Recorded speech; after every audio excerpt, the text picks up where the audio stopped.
Hello everyone, my name is Beth and this is my Flosstube Busy Bee Stitches, and today we are in for quite a ride because this is my 2021 year in review slash WIP parade slash 2022 plans. All of the things are in this video. I did a poll on Instagram and the majority said that one single gargantuan video was preferred, so that's what I'm doing. And I think I prefer that also just because I can get it all done in one. But I know that not everybody is going to be interested in all the parts of that, and that also you may have to watch this in multiple sittings. So in the description below, I have timestamp links. I do this on most of my videos, although I've been slacking lately, but I have timestamp links. So if you only want to watch my WIP parade, you can just go down there, click WIP parade, and you'll get there. So I hope that helps. So, if this is your first video of mine, I mean, welcome, but also just know that this is gonna be a little bit different than what my videos are usually like. But yeah, it's gonna be a long one. Go get a snack. Make sure the rest of the people in your house have snacks so they don't bother you. And buckle in because I'm really excited to share this with you. So many of you may already know, but I am a big nerd. And I like spreadsheets. And so as a result, I keep a lot of data about my stitching. I track all of my projects. I track every single stitching session that I do, how long I stitched for, and how many stitches, and what day I stitched on. And so I have that information for every single project that I worked on in 2021. I have it for previous projects also. I feel like I started this in 2019. I think that's when I started really stitching in earnest, and that's where my data begins for the most part. So we're just gonna be talking about my 2021 data though. So let's start with the overview. What I can tell you is that I stitched on 65 projects in 2021. Which feels like a lot. It feels like an awful lot. And of the 365 days in 2021, I stitched on 282 of those days. So honestly, I would have liked that to have been higher, but it's not too bad, especially given that this was a challenging year for me and for a lot of people. So yeah, 282 stitching days. That's pretty great. I stitched for a total of 814 hours and 42 minutes in 2021. That's like 20 weeks of a full-time job, I think. Did I do that math right? I did that in my head. I think that's right. So yeah, I mean, even though I didn't stitch every day, I sure got a lot of stitching in.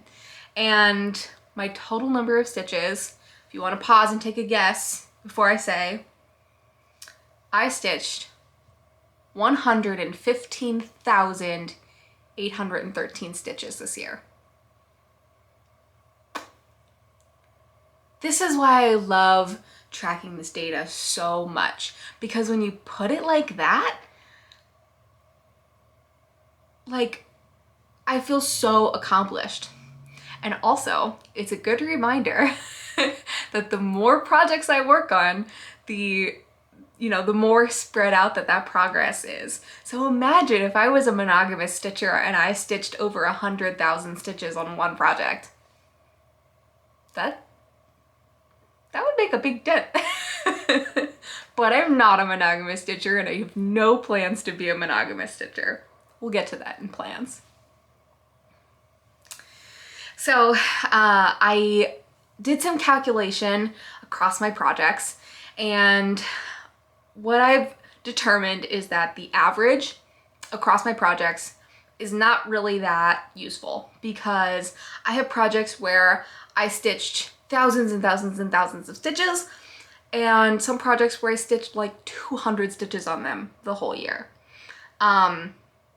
So instead, I took the median of all of my stitching sessions on all of my projects, and sorry, not all my stitching sessions, the median of all of my projects, and found that I typically stitched for 3 days per project, not consecutively necessarily, but 3 days over the year, on a particular project, and that over those 3 days I stitched for approximately 6 hours and 50 minutes, so nearly 7 hours, and that I generally stitched a little under 1,000 stitches, 983.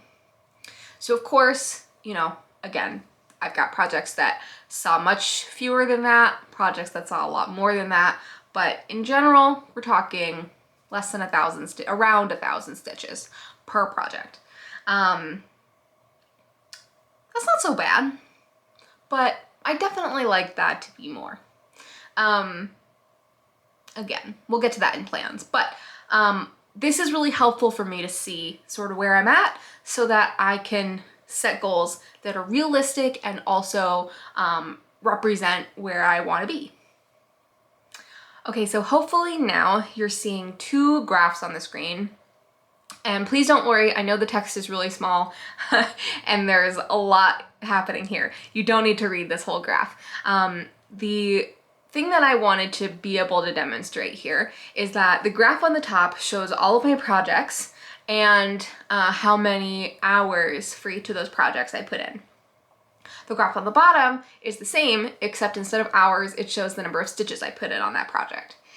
And basically what we can note here is that the amount of time I put in on a project correlates roughly, not exactly, but roughly to how much stitching progress I put in on it, which means that I'm a relatively consistent stitcher, that, you know, from project to project, I'm generally stitching at around the same pace. Nothing super exciting about that, other than I thought it was interesting and noteworthy. So now I'm showing you, on the bottom we have the same graph, which is number of stitches per project, and on the top, instead of hours, now we're looking at stitching days per project. And what we can see here is that that does not correlate at all to the number of stitches per project that I put in over the year. So contributors to this are, you know, I'll often spend a Saturday stitching for 4 or 5 hours. And then I also, over the year, participated in 25/7. So, and if you're not familiar with that, basically, I put in 25 stitches every day on the same project. Sorry, not 25 stitches, 25 minutes every day on the same project. Which means that I only got a little bit of progress every day, but that I, you know, consistently put in progress on that project. So you can see that big spike on the days graph on the top graph. That's my piano project. That was my biggest 25/7 project for the year, the most consistent one. And so you can see that that got a lot of days of progress. But each of those days I was only, you know, putting in usually less than 50 stitches. And so what that means is that if you look at my stitching graph, piano is by far not the most progress over the year. I had lots of projects that had more progress than piano. And, well, maybe just 3? Yeah, I had at least 3 projects that had more progress than piano got, even though each of those 3 projects had significantly fewer days spent on them. So again, I just thought that was really interesting to look at. And my biggest takeaway from that, other than that these comparisons are interesting to look at and helps me get a better picture of what my stitching looks like over the year, my biggest takeaway is that number of stitches is my favorite metric of progress. Number of days to me means almost nothing. I think it's interesting to track, but really I don't base anything off of that. And then hours, because it's so consistent with number of stitches, again, really the interesting thing to track is just to see it, you know, just to see the number. Number of stitches is really, you know, how I set my goals, how I, you know, consider progress for the most part. Okay, moving on to the next overview graph, we have number of stitches by month. And so we can see here what were my prolific months and what were my kind of lazy months. So we can see here that March was my best month this past year. And that was because I participated in March Madness, and that just really lit a fire under my butt. And I made a lot of progress on projects in March. But you know, for the most part, the first 7 months of the year, I was really consistently putting in a really decent number of stitches. And then in August, we fell down the hole. I did a lot of traveling in August, and I worked on a really soul-crushingly awful project at work in August. And so I just really didn't feel up to stitching a lot of the time, or I wasn't able to stitch a lot of the time. So yeah, August, not so great. And then October and November also saw a lot of traveling, a lot of stuff going on in my life. And yeah, so just busy and a lot of missed stitching days in there. So yeah, I think that's also really interesting to see. And this at least follows the trend of last year also. I know it's not really, 2 years isn't really enough data to call it a trend yet. But towards the end of the year, I tend to, you know, lose steam a little bit. And then at the beginning of the year, I pick the steam back up.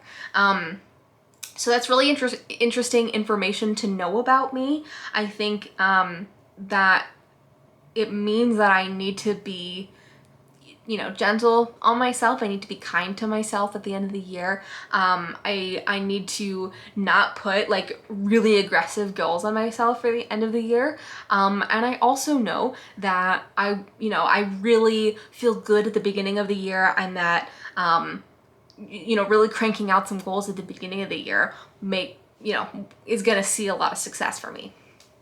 So this is something that I would really love to track over several years, and maybe next year I'll try to put 3-year graph together to see what this looks like over time. Okay, so I'm not sure how Editing Beth is going to put this graphic on the screen. Maybe I'll get like a panning view of it somehow, but I created a bit of a heat map to show what days I worked, what days I stitched, and how many projects on those days I worked on. So you can see that the more saturated colors, more saturated blues are days that I worked on more projects. And the lighter colors are days that I worked on just, you know, 1 project or maybe 2, and then white is no project at all. And then I've also done the same thing for starts and finishes, so I can see how I dispersed my starts and finishes throughout the year. So I think, you know, the stitching days graph that I have here, or graphic that I have here, meshes really well with my understanding from the last graph, is that the beginning of the year was really dense. I only had a few missed stitching days. And then once we hit August, then I have, you know, quite a number of no stitching days.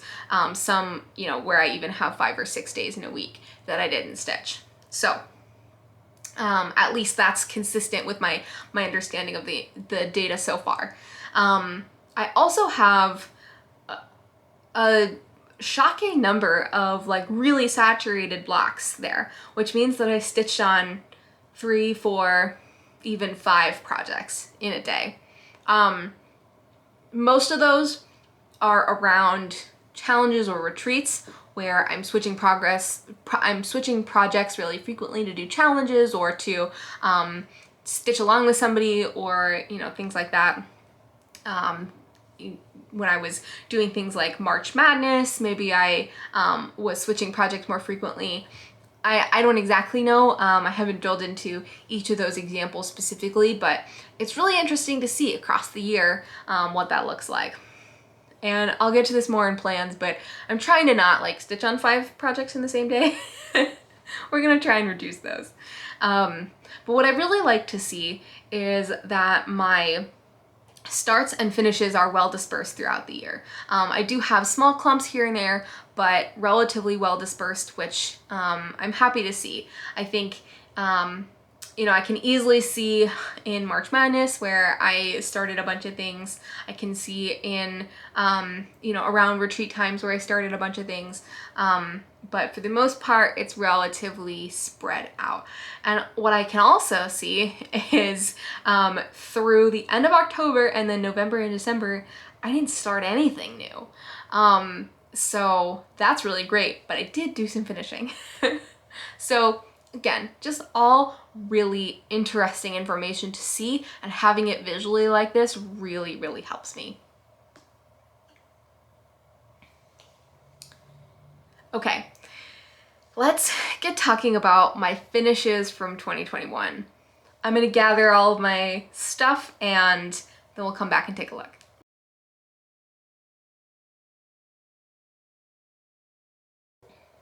Okay, I have my big stack here. And oh, interesting. Very interesting. Anyway, I'll tell you what I thought was interesting in one second.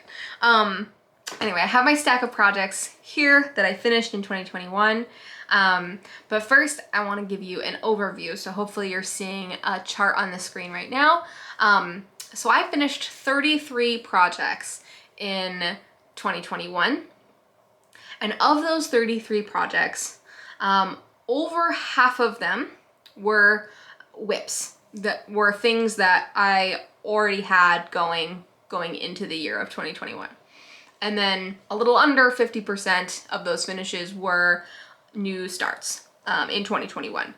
So what I can tell from that is that I'm finishing older projects, which is good, but that I'm also doing my best to, when I start things, to not have them stick around for as long. And believe me, there are still plenty of new starts that I have from 2021 that are sticking around in my WIP pile. We'll get to those. But imagine if I didn't finish any of those, I would have quite the WIP pile. So I like that this is a good split between WIPs and new starts that I'm finishing. So what we're gonna do now is I'm going to go through my stack in order of when I started them and show you all the things that I finished. Most of these you will have seen in other videos if you've watched me before, but I think it's cool to take a walk down memory lane and see them all. I just realized I want to show you my WIP go board from 2021 before I actually get into showing you the projects. So as you can see on my WIP go board, I got 3 bingos in 2021, which is very exciting. Not all of the goals that I had on here were to finish a project. Many of them were page finishes or other types of goals, but I do have a number of finishes on my board and that I met. So I think there was only one project that I wanted to like completely finish that I didn't meet that goal for. The rest of the goals I didn't meet were, you know, smaller goals and partial, you know, page finishes, things like that. So yeah, let's jump right into it. So let me change gears here and pull up my list so that I can show you all these things in order. Okay, so first, the oldest project that I finished is Piano by Woohoo. I got this off of Etsy. I don't know if it's still available. Disclaimer, I did not iron all of these, so you're gonna get wrinkly finishes. So the thing that I thought was interesting was I washed this project And I thought all of my grid markings came out, but looking at it here, they appear to be back. So if anybody knows why that would have happened, let me know. But I'm gonna have to wash this again to see if I can get those all the way out. But there it is in all of its glory. So as I mentioned, this project was my main focus for 25/7 for this year, and it really helped me get this one finished. I had a really hard time getting back to this project. This project sat and languished for a long time, and so I decided I wanted to really put in the effort and get it finished, and 25/7 really helped me do that. I'm so proud of how this looks. I love it, and I really enjoyed stitching on it. Once I got into the groove of it, I really enjoyed it. So that had 2 WIP Go goals on my board, and I met both of them. I also stitched, this is a project, this is like, I don't know what I'm gonna call it, a gold star project. I stitched over 5,000 stitches on this project this past year.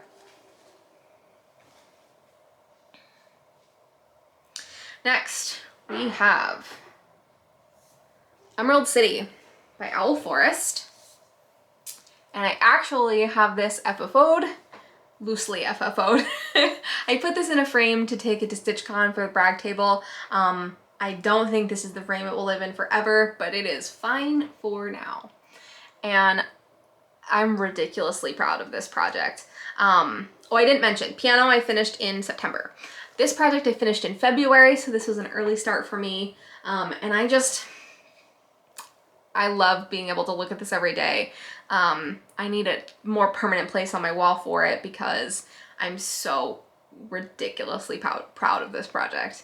And this project had 1 WIP Go goal on my board. It was to finish it, and I did that. And I put in over 2,500 stitches. That's what I was trying to say. Over 2,500 stitches on this project. So what do I call that? A silver star project?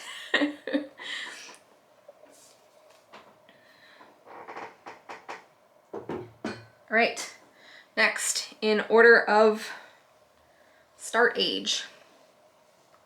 So I guess I should share.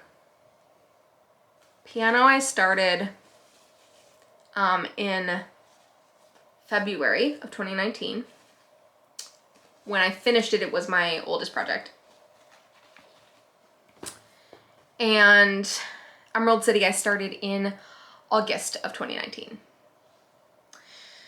So then the next project I have also was August of 2019. And I haven't even showed this on my Flosstube or my Instagram yet. I finished this in December, so just a couple of weeks ago. And this is called Butterflies, and this is designed by Sasha Teresheva, I think is how you pronounce that. And I got it off of Etsy.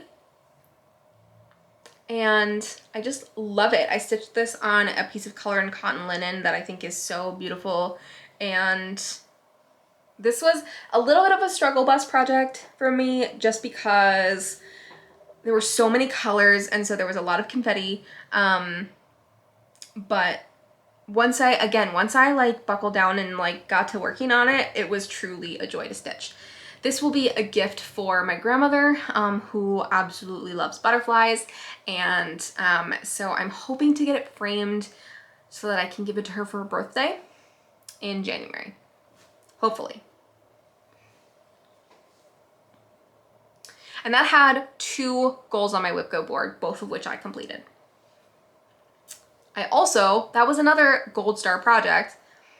See, I have too many things on my paper that I'm trying to remember to tell you all about. This was a gold star project. I stitched over 5,000 stitches on this project this past year.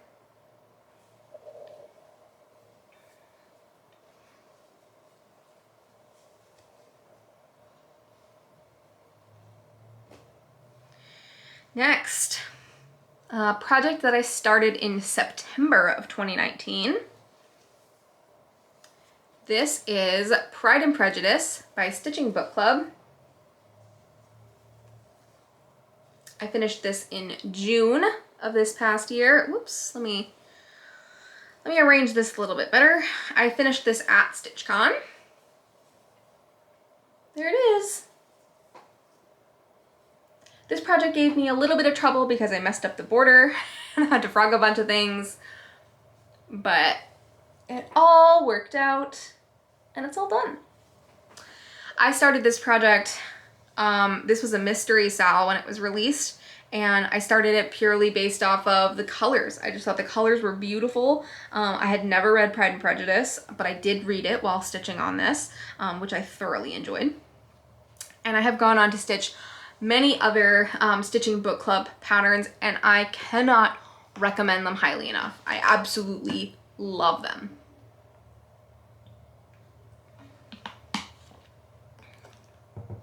I believe the next one is going to be Lion, the Witch, and the Wardrobe, which I will not be participating in, but I know lots of people love that. The next finish I have to show you, I started in December of 2019. Sorry, I don't know if I mentioned this had one WIP Go goal on it, and I completed that. It was to finish it. So this also was a WIP Go goal to finish it, and I completed that. So this was December of 2019. That's when I started it. This is I Forget the Rest by Lindy Stitches. And these owls are just so beautiful. I love them. And I can't get over this fabric. This is the called for fabric. I believe it is Tarnished by Picture This Plus. And the color of this fabric is just gorgeous. And then the color of these leaves are glorious. Love them. This was a silver star project for me this year. I stitched over 2,500 stitches on this project this year. Okay, next. Oh no. My eye itches. Okay. Next, we have this project that I started in March of 2020. So we're done with the 2019 finishes. 2019 starts that I finished this year. So on to 2020. I started this March of 2020. This is You Had Me at Flamingo by Hands On Design. I started this as, I intended this to be a smalls exchange for the Show Me retreat that was supposed to happen in April of 2020. But of course, it did not happen. Well, the retreat happened digitally, but we didn't have it in person, so there was no smalls exchange, so I just get to keep this for myself. And this is the first finish that I'm showing you that only got one single day of work in 2021. It was just one day that I needed to finish it. And I finished that in January. Next, I started this in May of 2020, so this was a Mania start. This is Autumn Gold by Mill Hill. And I think it's so, oh God, I think it's so pretty. This might have been my first ever beading, but I really, really enjoyed it. I just love the texture in the middle of this flower here. And this also only needed one day to finish it, and I finished it in April.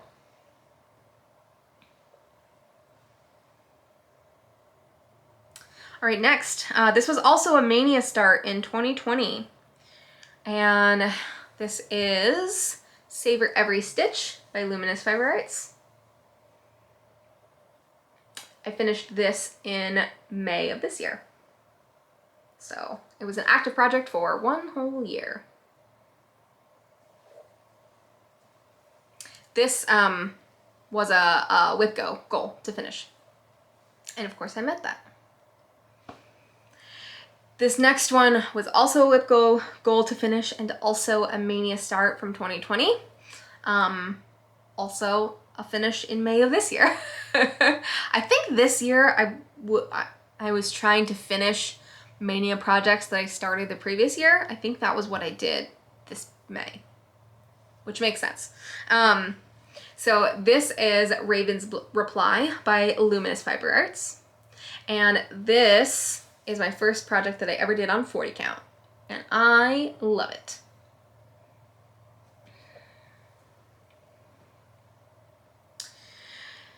Next, I started this project for the 4th of July in 2020. And this was a WIP goal to finish. This is Impossible Odds by Whistle Stop Stitcher. And I finished this in January.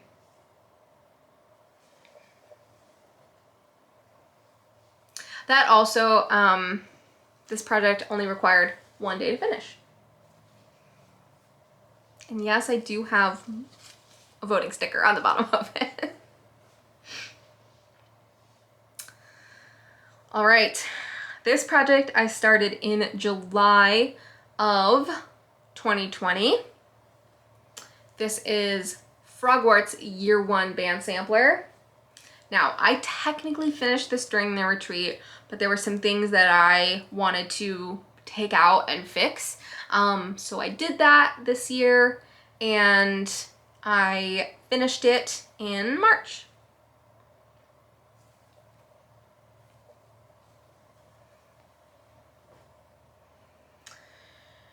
And that was a WIP goal as well. Another WIP goal to finish.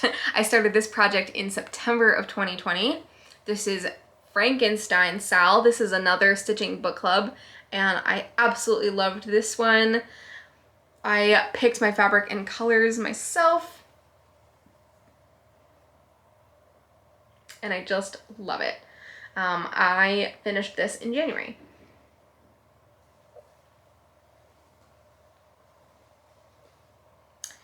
Next, I don't have this one to show you because it was a gift and I've already given it away, so hopefully I'm showing you a picture if I can find one. I started this in September of 2020. This is Acid Pops, and the designer is Anastasia Zolotyko, and I finished this in January. This only took 1 day to finish this year, and I sent this as a gift to Athena, who is on Flosstube, Stitching Goddess Designs. You should go watch her because she's great. Next, I have another one that I don't have here to show you, so hopefully I'm showing a picture of this also. I started this in October of 2020. This is Sleeping Dragon by Snarky Art Company, and I finished this in January as a gift for a friend of mine.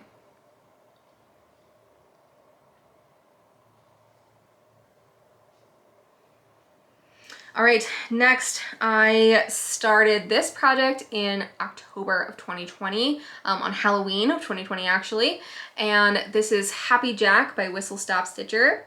This was a WIP goal to finish, and I finished it this October.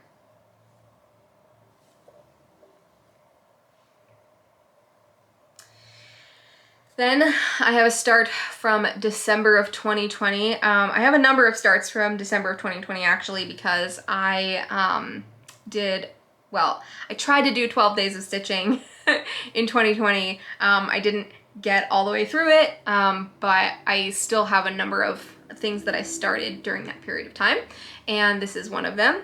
This is Christmas Carol Sal, also by Stitching Book Club. And this was a WIP goal to complete, and I finished this in December.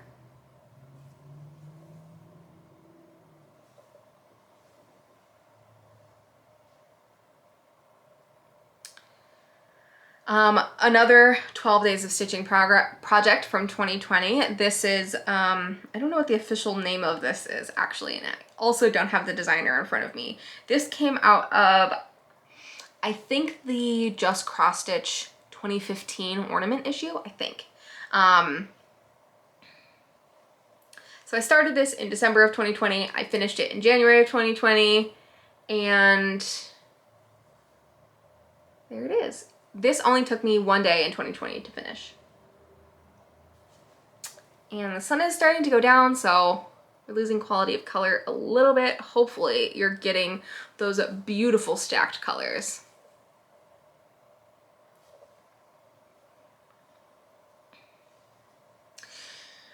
This next project also I started in December of 2020.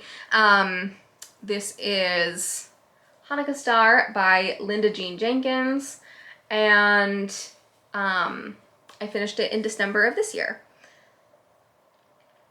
This is a silver star project for me for this year, so that means that I stitched over 2,500 stitches on this project this year.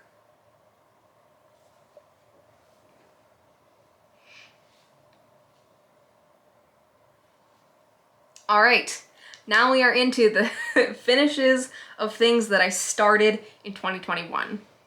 So I started this in January of 2021, and I think this was a SAF, a start and finish.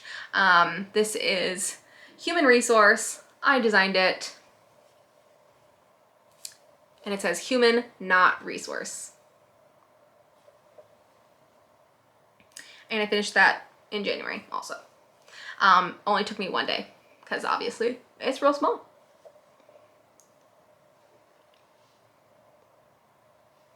Next, I started this in January of 2021, and I finished it in September. This is Patriotic by Sengi Stitch. I stitched this on a printed fabric from Lakeside Needlecraft, and it is speckled and beautiful.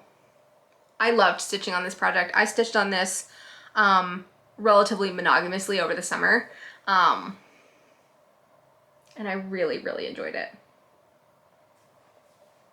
This one, as it was also a silver star project for me, so over 2,500 stitches on it for the year.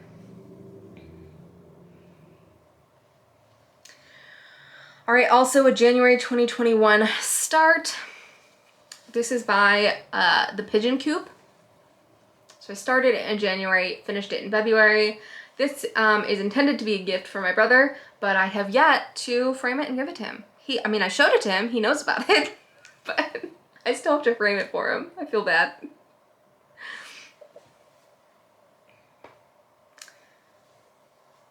All right. Next we have, I started this in February of 2021 and finished it in February of 2021. This is Chicken Love by Stitching with the Housewives. I stitched this as a gift and it only took me 1 day. So I'm showing a picture because I don't have it anymore. Next, I started this for March Madness. So I started it in March and I finished it in April. This is Spring Hair by Heart and Hand. I loved every second of this project. Absolutely loved it.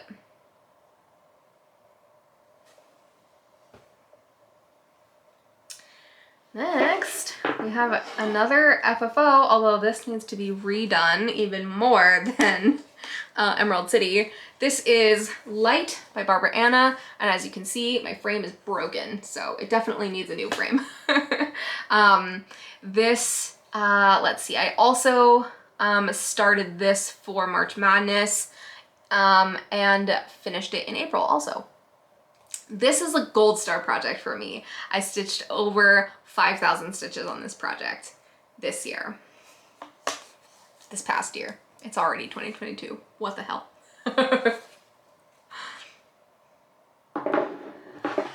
All right, another one I don't have with me anymore because this was my first actual retreat smells exchange that I actually got to participate in for real. This is Humble Honey. I stitched it, I started it in April of 2021 and I finished it in April of 2021. Next, I started this in May and I finished it in May. This is Welcome Spring by Manu Didana, and I got it as a freebie from ordering from, I think, from Cecilia's.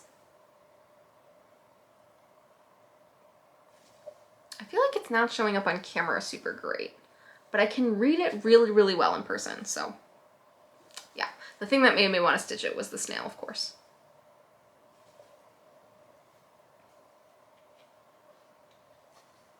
Next we have, I started this in May and I finished it in May, is You Can Do the Thing.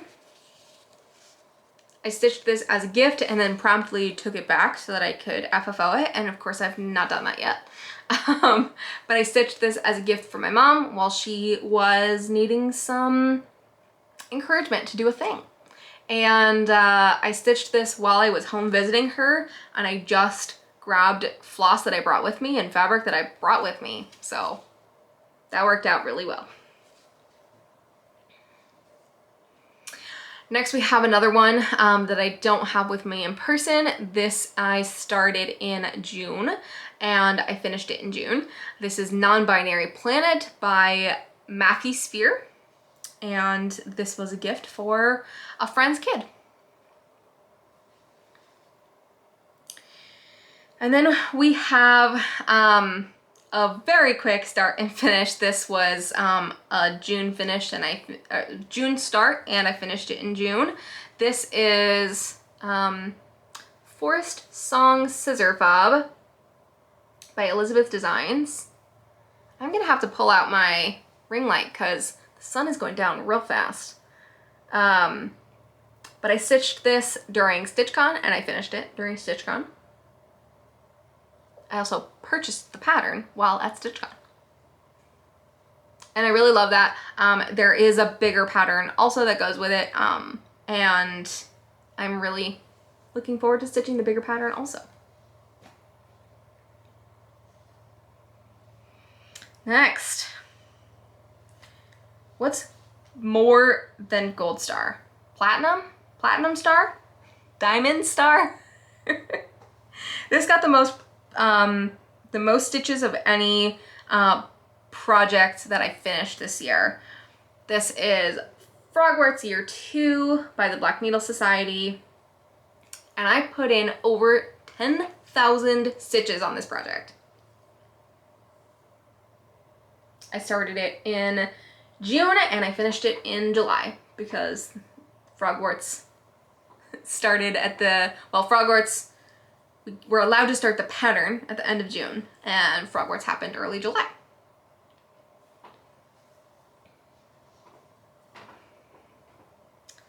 All right, this little project I started in August and I finished in August.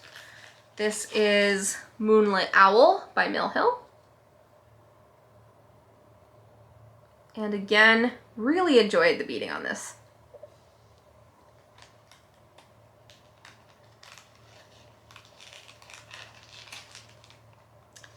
All right, next we have a project I started in October and finished in October.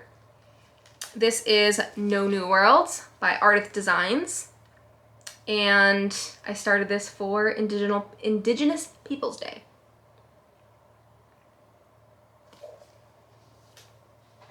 And finally, we have a project that I started in October and finished in November. We have Snail Slime by Hands On Designs, and I started this with Melina of Count Twice, Stitch Once, and she finished it far before me, but I still finished it before the end of the year, so. And I love the metallic stitches in there.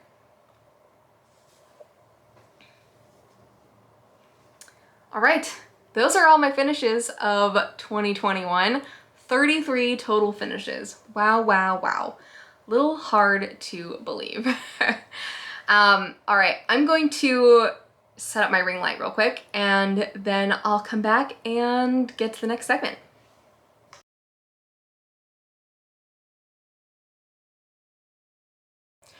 All right, folks, sorry about the dramatic lighting change mid-video, but I want to make sure as the sun sets, you're still able to see my projects. Hopefully, you're able to see all of my finishes okay, and we can move forward into my WIPs.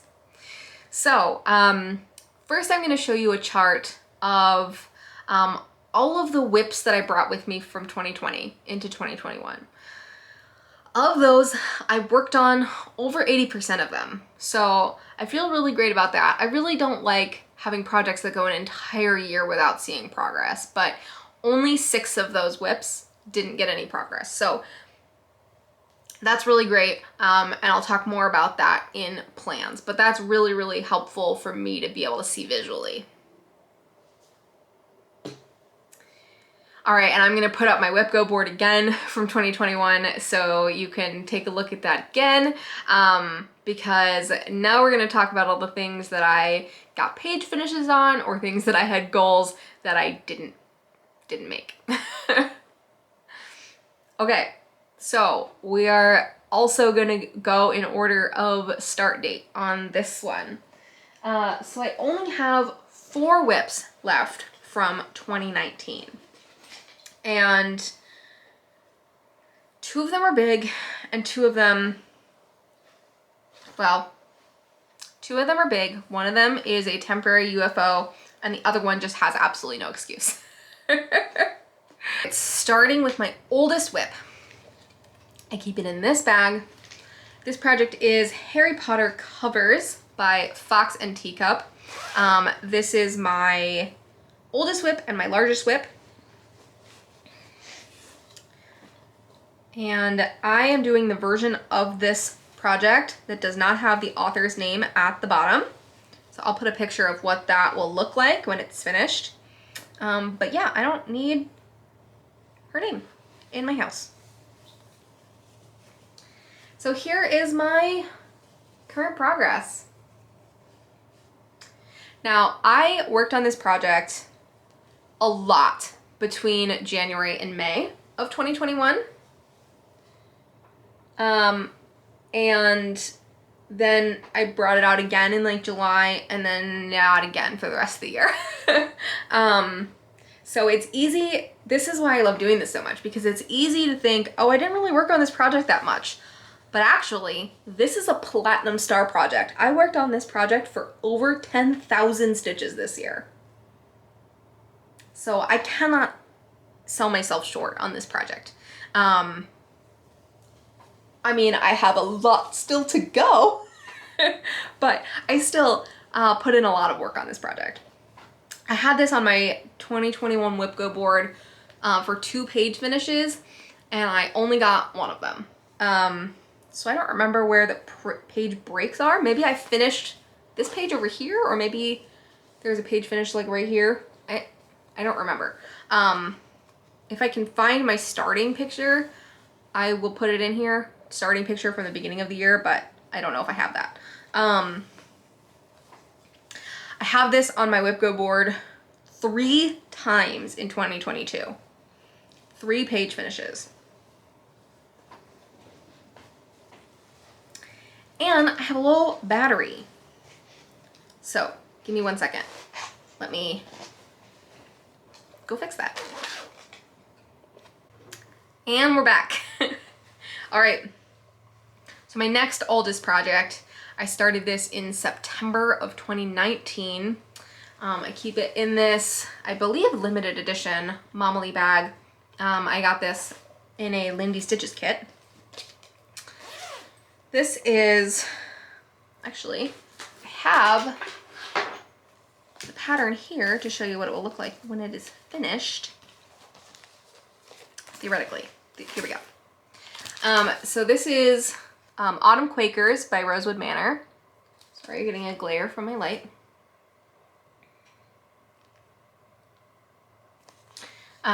So I am like working up in this area over here.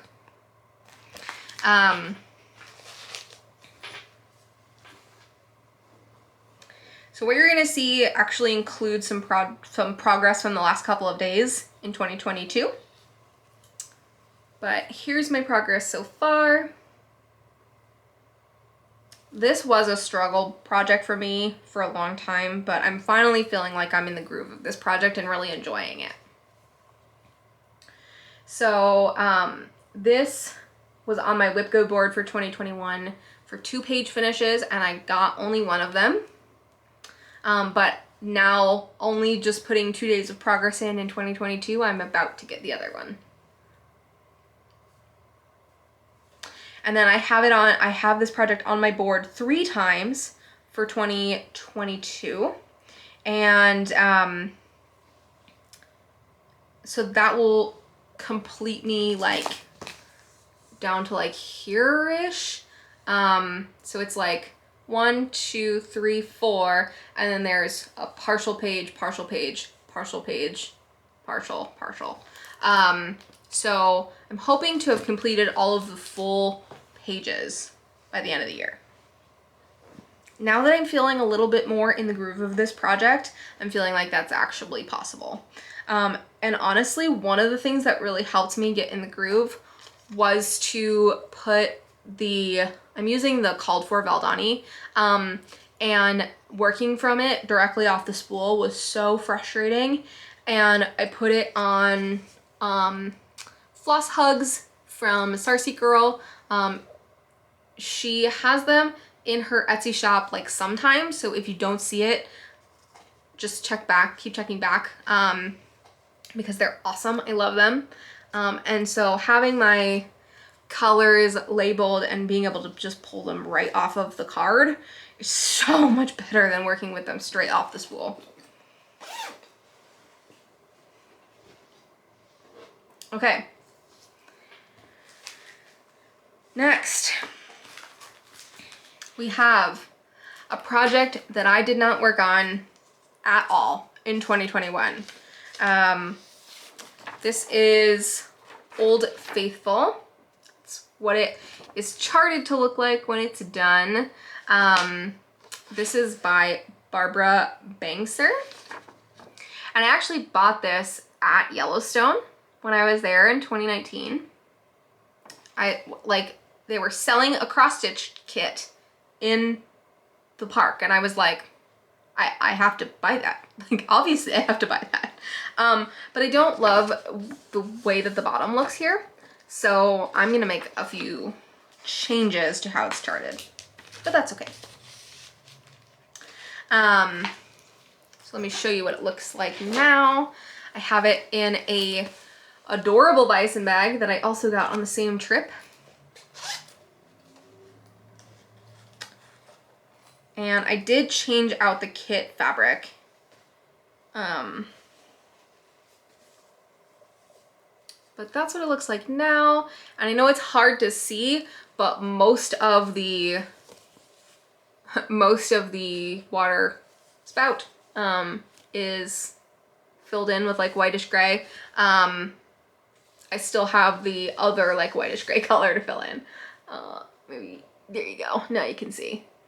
And then I have this bottom part to do and the letters. Like, this should be really, really fast.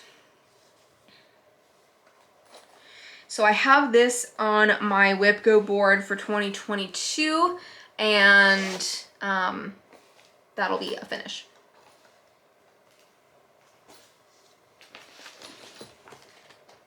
And I think I didn't touch it for 2021 because I was so unsure of like what I didn't like about the bottom of Old Faithful there, like the ground, what I didn't like about it and what I wanted to do about it. But I think I now have a better idea of what I want to do. All right, next. This is a temporary UFO. Not because I don't like this project, but because I have another blackwork project that I am more focused on, that is more important to me. So I want to put my blackwork efforts into that. And so this one is sitting out temporarily, but I will definitely get back to it. This I started in May of 2019. I keep it in this very beautiful rainbow zebra bag, artwork by Denise Soden. She sells them in her Etsy shop. And I haven't even looked at this project in over a year. Oh, wow, okay. I clearly have some loose threads in the back here that I gotta clip off. And oh my gosh, I love this needle minder. I totally forgot I had it. This is why you don't let projects languish for over a year. But I have the top row of blackwork in and I love it. I think it is beautiful. I'm really proud of it, especially because this is so much earlier in my stitching journey. And let me tell you, I really miss doing black work on Ada. I've been doing a lot of black work on even weave, and really I think Ada is the game. Ada is the way to go, for sure. But yeah, it looks like a little messy on the back. I mean, who's gonna see the back? It's fine, right?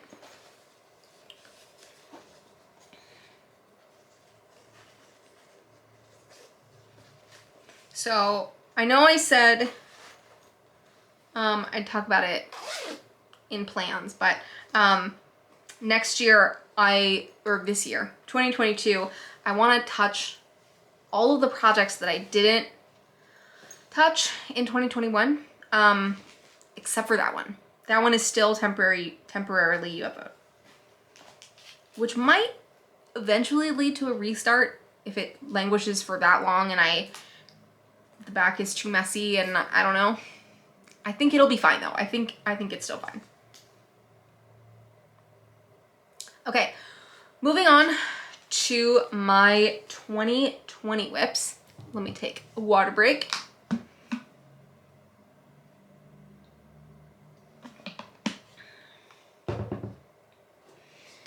And, oh boy. All right. So, this next project is actually the reason why my rainbow black work is on temporary UFO. Sorry, I just have run out of places to put things. Let me actually put these away.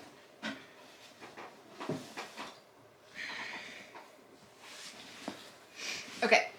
And by the way, I have recently done a little bit of a project bag reshuffle, so I'm showing you all my project bags, and if they look different than what you have remembered, that's because it probably is.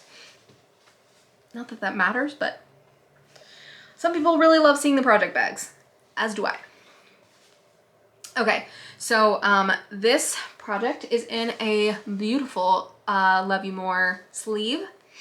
I started this in February of 2020, and I'm gonna put a picture on the screen of what it will look like finished, and also some text on the screen. So if you are watching this while stitching, you may want to look up. This is designed by Peppermint Purple. And here is my progress.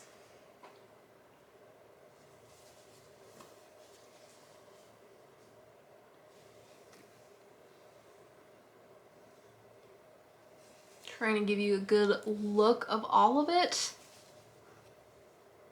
This is, ooh, I had a little thread come out. I have to fix that.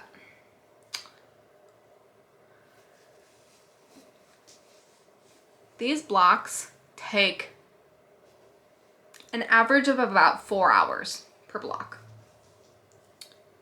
So this is not a quick project. Every year I'm like, I'm gonna buckle down and I'm gonna finish it this year. But I don't have a lot of opportunities to work on it because of what I put on the screen. So this just doesn't get worked on very quickly, unfortunately. I would absolutely love to finish it this year, but I'm not putting that pressure on myself, because what I have found is that when I put pressure on myself to work on a certain number of blocks in a certain period of time, it becomes not fun anymore. And for a project this intense and that I care about this much, like, I don't want it to not be fun. It has to be fun. This project was a gold star project. I got over 5,000 stitches on it. My WIP Go goal, I actually modified my WIP Go goal for this. At the beginning of the year, my goal was to finish all the blocks and just have the border left. And like very immediately I realized that that was ridiculous and unfair to myself. So I modified my goals so that I had like One goal was 8 squares, the other goal was also 8 squares. And I completed one of those goals and the other one, not so much. So that's not on my WIP Go board for next year because, as I mentioned, it's just too much pressure. Okay. Sorry. Okay. So now we have a project that I started on in May of 2020. This was a Mania project, a Mania start. I keep it in this Love You More sleeve. It has beautiful woodland animals on it because this is the Woodland Sal by Doreen Jones. And hopefully I'm showing you a picture of what that will look like finished. This Sal was put on by Lakeside Needlecraft, which is a UK company. And this is my progress. So I believe it is 4 animals across or 5 animals across. I think 4. Obviously you just saw the picture, but I don't have it in front of me. These animals are stunning and so detailed, but there is so much confetti and so much backstitching that these are not quick. By the way, I'm stitching this on the called for fabric. It's a printed fabric. It is a much brighter green than what it's showing on camera. It's like a lime green color.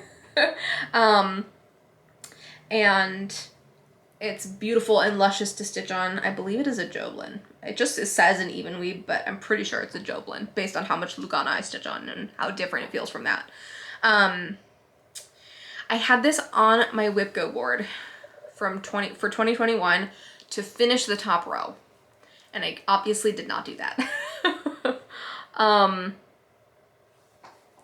But I have it on again to finish the top row. So maybe this year will do the trick.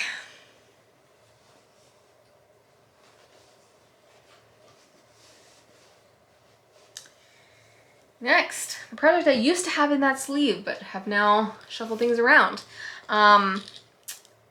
I started this project in May of 2020 also, so it was also a Mania start. This is Carrot Forest by Owl Forest Embroidery. This came as a kit, and I keep it now in this Buffy project bag, and I was trying to decide. I shuffled things around because this has woodland animals on it, so I wanted to put my woodland project in the woodland animals sleeve. So I needed something else to put Carrot Forest in, and I didn't really have anything that fit the theme. So when I have something that doesn't fit the theme, I either make a stretch that makes me laugh, or I just pick at random. And so this one was a stretch that made me laugh. Carrot Forest has bunnies in it, and this project bag has a reference to the musical episode of Buffy, which has a very funny bunnies joke in it. If you're a Buffy fan, you will know that it must be bunnies. Anyway, so this is where I am now on this project. And I have so many Owl Forest projects in my stash that I want to work on. And so I really want this one done. So what I've decided to do is put this on my WIP Go board 4 times. I put this on my WIP Go board 4 times. Each for, I want to say 3, let me just double check.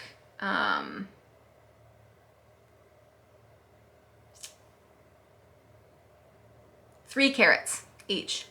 And then the 4th, so it's like 3 times 3 carrots, plus then another one for just the finish, and that'll be filling in the little bunnies and the border and that kind of stuff.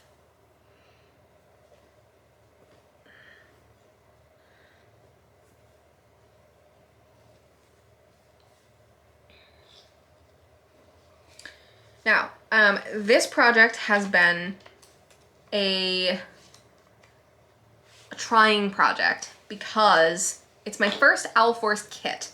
And the pattern comes, I don't want to show you the pattern, but it comes in this enormous, it's like an enormous fold out pattern. And if this is not your first video of mine, you'll know that I never stitch off of a paper pattern. Even when I have a physical pattern, I scan it in. Problem is, this doesn't fit on my scanner. This is not a normal like letter size piece of paper. So it doesn't fit on my scanner. And they do include, again, don't want to show the pattern, but they include these like cutout pieces of the pattern that are just like a duplicated, blown up chunk of the pattern, so that you can see more easily. And then the big pattern is for like how you fill it all in. The problem is these little cutouts don't include, I don't know, there's like 6 of them, but it doesn't include every single part of the pattern. It's only like large motifs. So I can't just scan those and go off of those. I really need the whole pattern. And I highlight everything, and I don't like highlighting on a paper pattern, and I struggle to work on this off of the paper. And so as a result, I don't work on it very often. So what I have learned though is that you can go to like a Staples or like an office store, and they have scanners there that you can use. I've never done this before, but I'm gonna try it and report back, let you know how it goes. That's my plan. All right, next project. This one is another project that I did not work on in 2021, kind of on purpose. I keep it in this Love You More sleeve. I started this in July of 2020. This is Peacock Keeper by Lindy Stitches. Hopefully I'm showing you what this will look like completed. So I started this for the Representation Matters Sal, because the man in this pattern is not white. And I didn't get very far. I think I've only stitched on it once or twice. And I think it's beautiful. I just was focused on I Forget the Rest by Lindy Stitches, and I finished that now. So this is my Lindy Stitches focus now. So I'm free to make a bunch of progress on this. And by a bunch, I mean I have this on my WIP Go board for 2022 to complete a page. I'm missing one of the flosses I need for this project. I have kept my eye out for it all year and not found it. I believe it is Mediterranean Sea. Let's see. I have a paper in here that tells me. Yep, Mediterranean Sea. I think that's a classic Colorworks, I think. But yeah, so if anybody knows where to get that, please let me know. Otherwise, since I haven't seen it for a whole year, I'm gonna have to substitute something else so that I can actually make some progress on this. But it's a beautiful blue color, and I would really like to find it.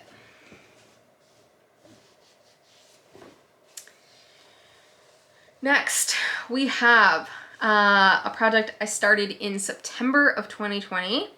This is Quidditch Jumpers by Spells and Stitches on Etsy, although they changed their Etsy name and they don't have this in their shop anymore. So I have a feeling that is a result of one of the many Harry Potter dramas that happened over this past year. I started this for Back to Hogwarts Day on 2020, so September 1st. And here's my progress. I am gonna change the called for color in this sweater band to something else because I don't like it. And This project always feels to me like I'm almost done with it, but I'm not, because this is 40 count. And so there are a lot of fill-in stitches in there.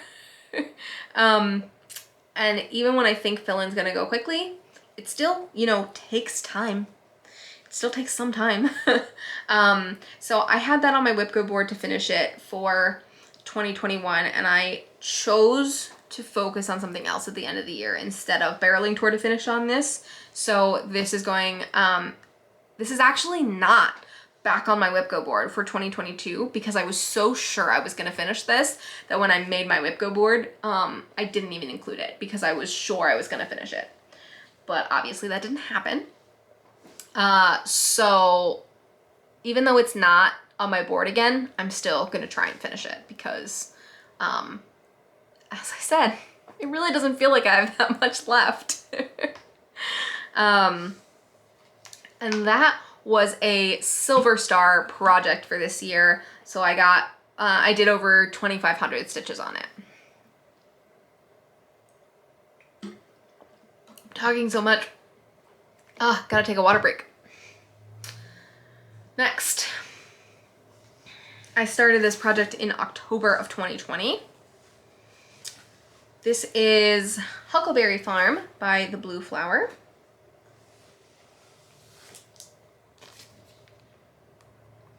Sorry for the glare, but that's what it'll look like finished. This is quite a large project, and I love every second working on it.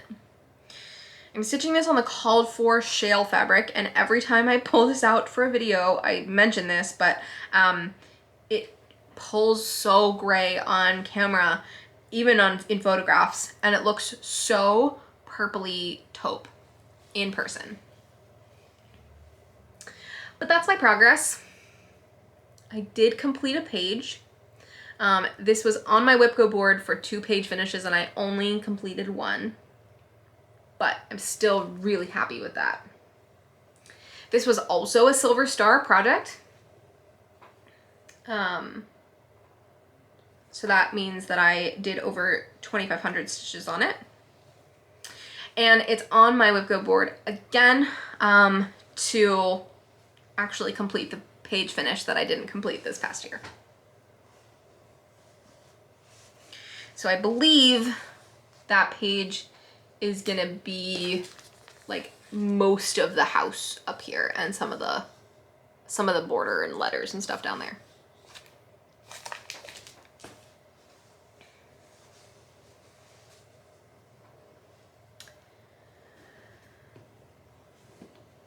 Next we have 100 Owls. Did I show? Did I keep Huckleberry Farm in this adorable sleeve from Love You More? Next we have In a Bag with art by Denise Soden. We have 100 Owls. I started this in November of 2020. I started this with Athena of Stitching Goddess Designs, and I think she is ahead of me.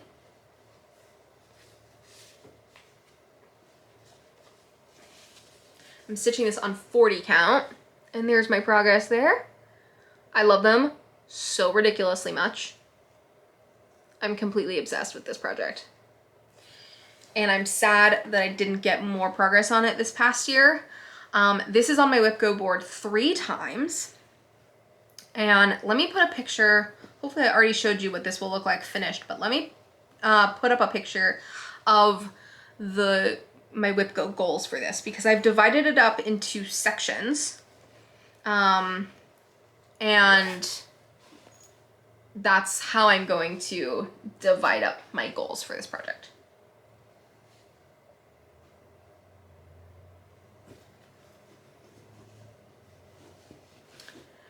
Next, we have a project that I started for 12 days of stitching in December of 2020.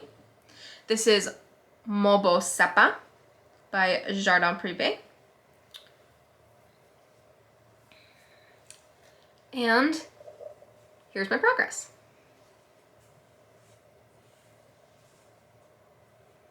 I really like how this project is turning out. But I have to say,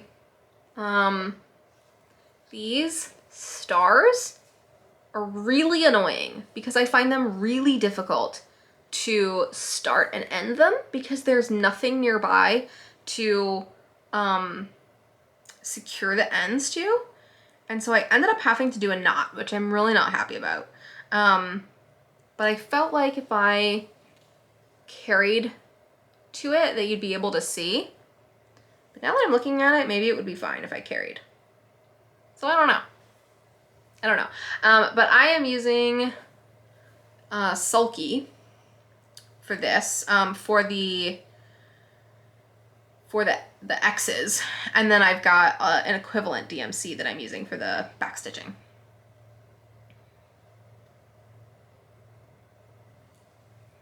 And I keep it in this bag by Judy's Project Bags and More.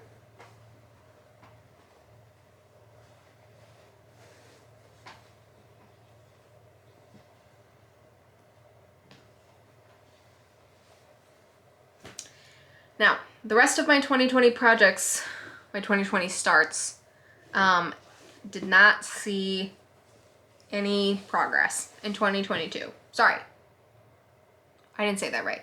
The rest of my 2020 starts did not see any progress in 2021. There we go. I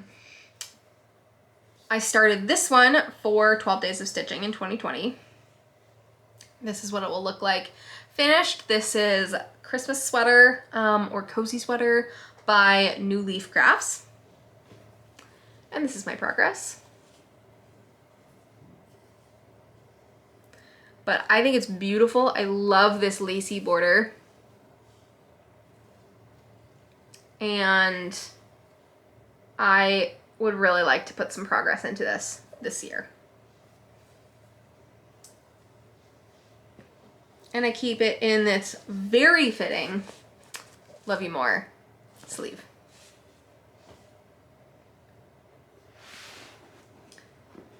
Next we have another 12 days of stitching from last year. I keep it in this bag that a friend made for me, who is not a stitcher. She just makes these. This is Santa's Post Office by Living on a Rainbow. This is actually full coverage. And this is my little itty bitty start from last year with no progress from this year.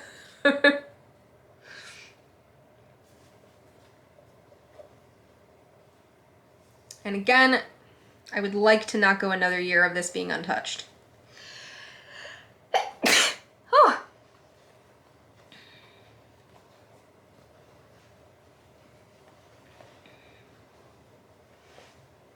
Okay, and finally, from 2020, started this also in December, and I kind of thought maybe this would be a Christmas present for somebody.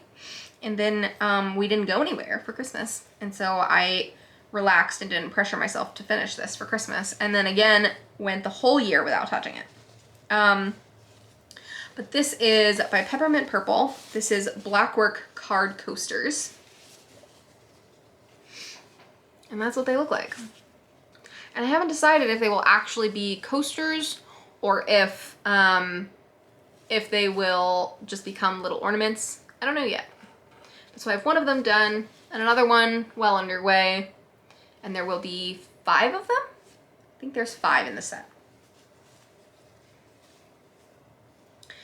This one is kind of misleading because I know I haven't talked about it yet in this video, but I've talked about it in many other videos. I divide my projects into categories by size. So a mini project for me is 0 to 1 to 50 stitches square, and that's what these individual squares are. These individual ones are mini each of these is a mini project, but there's 5 of them. And I'm not really considering this done until all of them are done. So I think calling it a mini is unfair. And more recently, when I have classified projects like this, I have classified them as a total instead of individuals. So I think I need to reclassify this project. It's not fair to call it a mini. And that might make me feel a little bit better about how much is left to do on it. If I was just gonna like do one and then maybe eventually do another one for somebody else, like that would be fine. But because I'm like doing all of them for one person, like they need to be done to be considered done. What is happening with my hair? So I'm gonna reclassify this. I'm keeping it in a Buffy bag for absolutely no reason. I don't know. It's just, it's black and white. So it made me, remind me of black work. I don't know.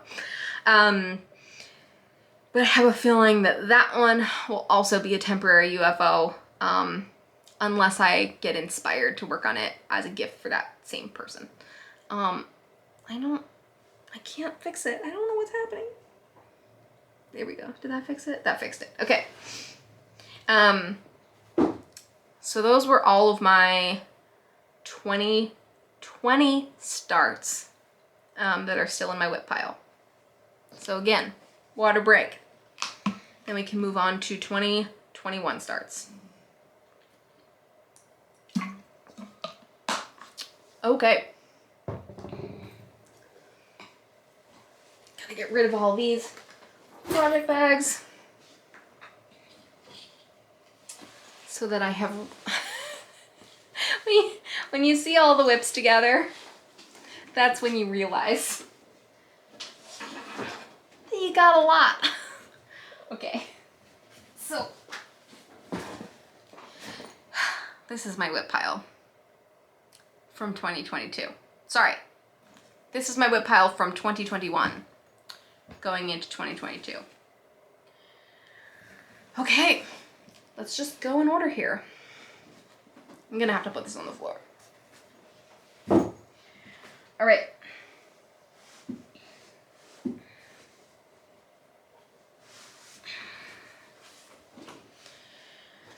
So I started this project in January of 2021.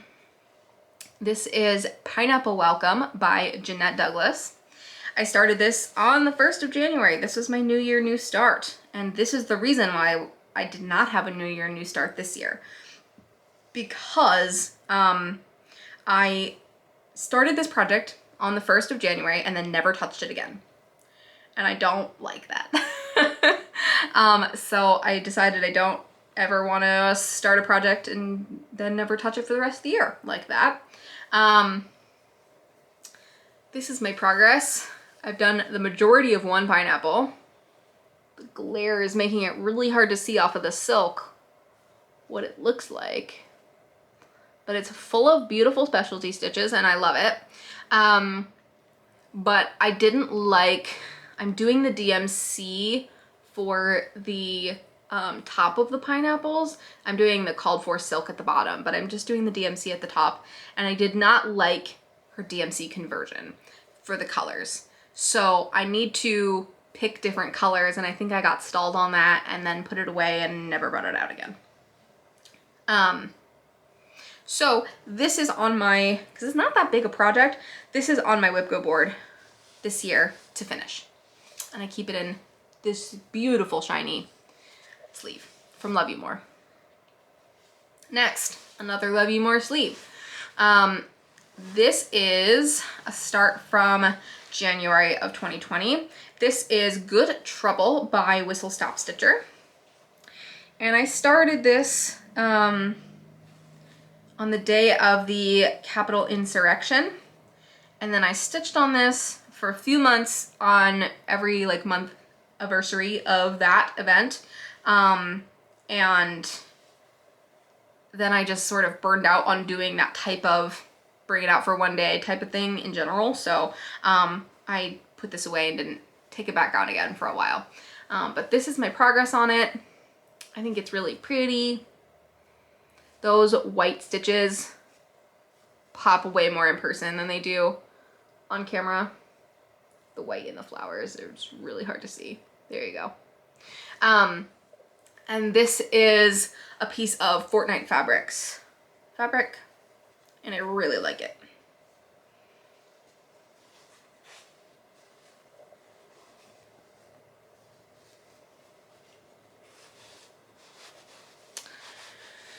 Next, we have a start also from January of 2021.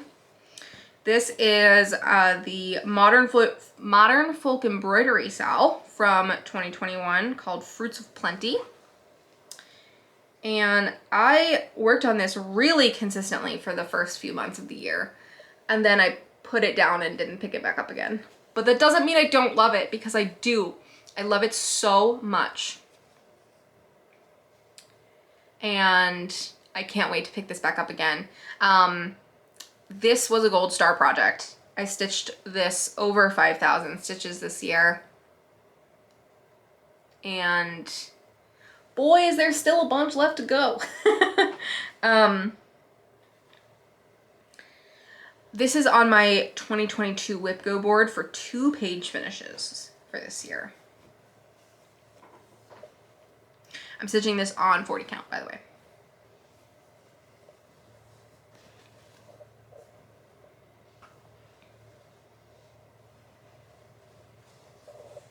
And I think these were like the original intended colors that he used in the model. And so many people have posted so many amazing color combinations, and I get jealous of them. And sometimes I wonder if I made a mistake just going with the charted colors. But then I pull it out like that and I look at it and I'm like, no, that was not a mistake. It's beautiful.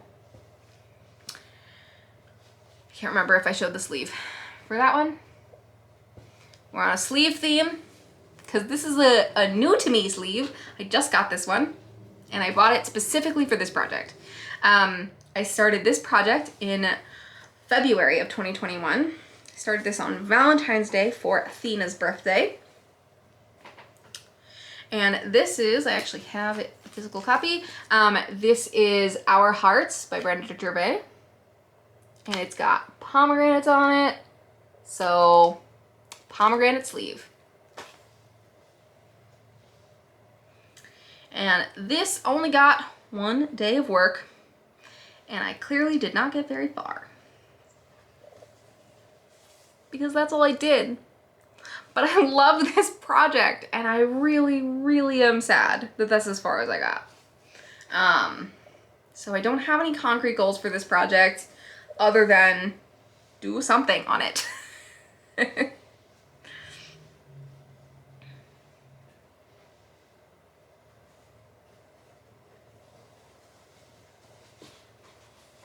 Get in there. There we go.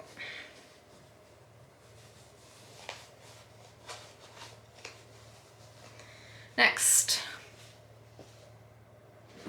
we have in this beautiful bag from the Black Needle Society, we have Natural Beauty, and this is by Mistigri. That's what it looks like. I started this in February of 2021. And I stitched on it for like a couple days and then didn't take it back out again. This is a kit, and it came with all of the, I believe it's Aurifil flosses. This is a French kit. And it came with printed fabric. So all of that is printed, and then here's where I stitched. And I promise this is a black woman. I know that that's such pale stitching, but you can see like it's this part right here. So it's all the highlights on her face, and the rest of it will be much darker, promise. I really like this pattern, and I am looking forward to an opportunity to pull that back out again. Next, I started this in February of 2021. This is No Notion by Lindy Stitches. I started this during the Jane Austen Black Needle Society retreat. I believe this was a freebie from Lindy Stitches in her newsletter. I'm stitching this on a piece of Shale by Picture This Plus, the same fabric from Huckleberry Farm, so it's not going to show up as purple as it is in person, but that's my progress on it. This is such a small project, like I really should just crank this out. I don't have any concrete goals on this either, but I really would like to just get it done. And I'm keeping that in a So Much to Love bag that is very fitting.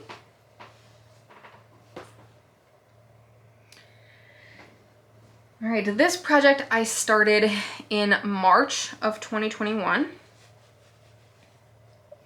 And this is the Pandemic 2020 Sampler by Sarcy Girl. And a bunch of people were starting it around that time because it was a year of the pandemic. And so I started it too. And I love the fabric that I'm stitching it on, but I don't know if I have the name of it handy. But I absolutely love it. I think the colors are so popping on it. That's my progress. I know it's not much, but I love stitching on this project. It's so much fun. And I have this on my WIP Go board for 2022 to stitch on it for a page finish.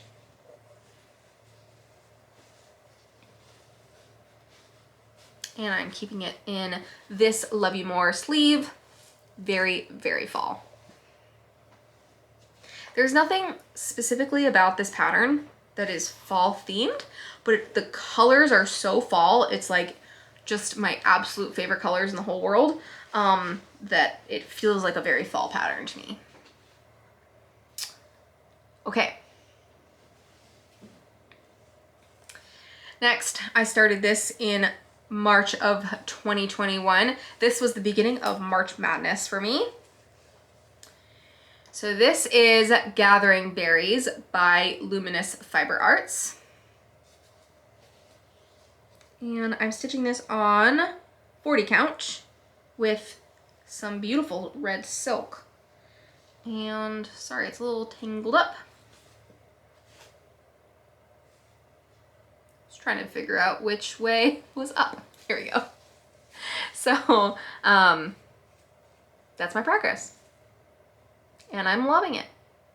It's really nice every so often to stitch on a monochrome piece. There's more patterns in this series now, and I think they're all really fantastic. I'm keeping this in a Love You More sleeve that is very fitting. It has birds and berries. Next, also a March Madness start in 2021.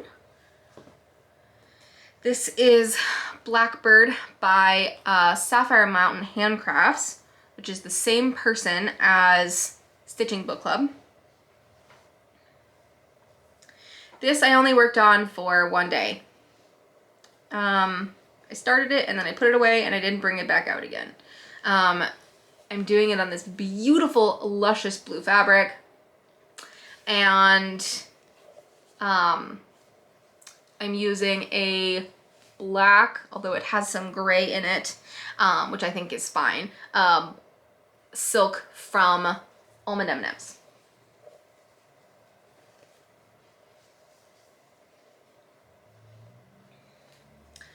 And I'm keeping it in this Judy's Project Bags and More bag that has birds all over it, although none of them are blackbirds.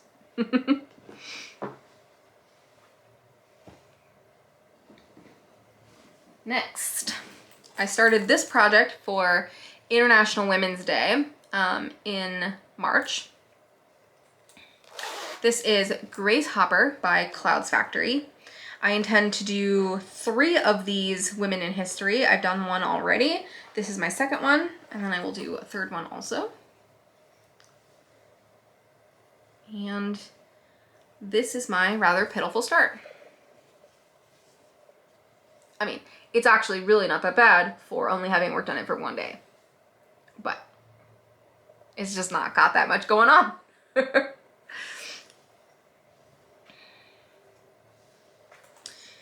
And I am keeping that in this Jane Eyre project bag from the Black Needle Society.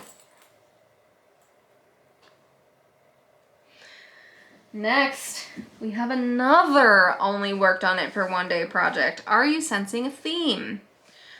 This is in a Love You More sleeve. This project I started in March of 2021, again becoming a theme. This is After the Roses by Ink Circles. And again, a quite pitiful start. Pitiful. Pitiful. I believe I ran into an issue where I was missing a color that I thought I had. So I've got to figure out what I was missing and remedy that.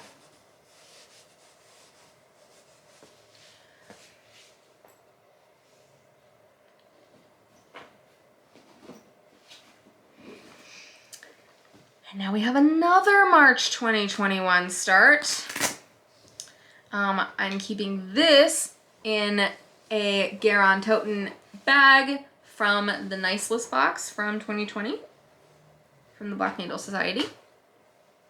This is Peace on Earth by Cottage Garden Samplings. And I started this for Stitch Asia, which was a SAL happening in 2021.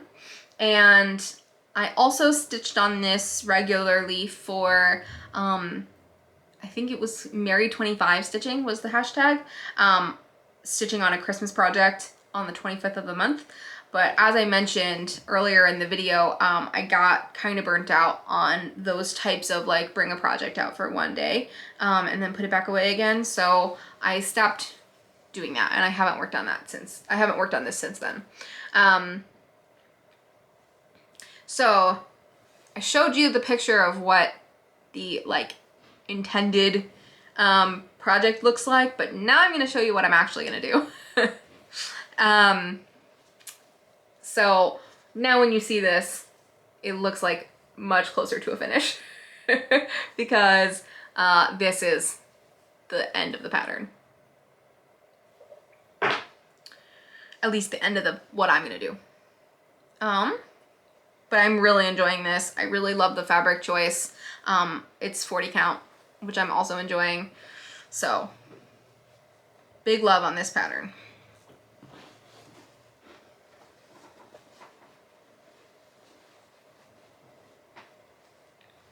Trying not to totally smash it into this bag.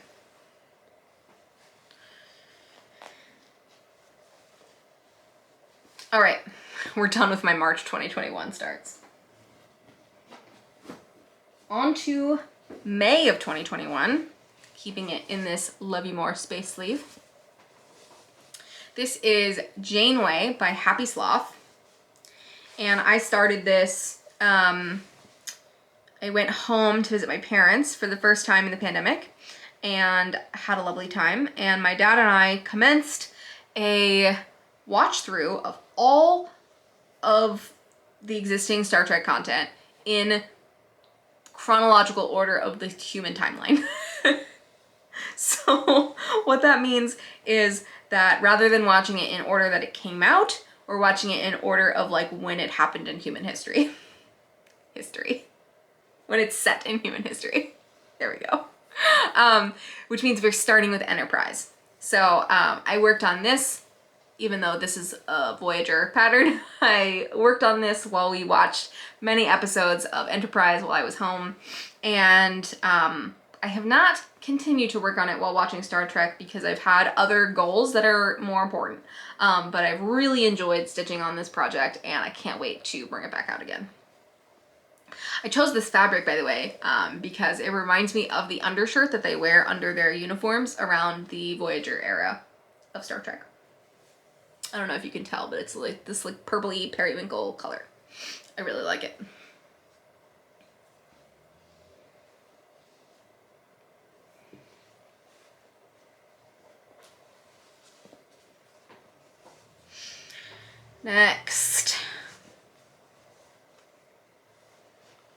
Next we have, hopefully not a toppling over pile of project bags.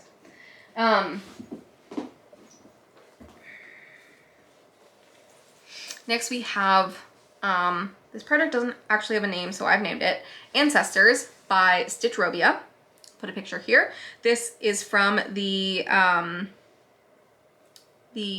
forget what the name of the book is called, but it was like the Earth Nature book that she put out. And I started this as a start along with Jessica Allison. And that's my progress so far. I'm doing this on a 25 count over 1. So I've got little itty bitty stitches. And I love stitching on this project. Absolutely love stitching on this project. I don't have any goals for this project for this year, but that does not mean I don't want to work on it. And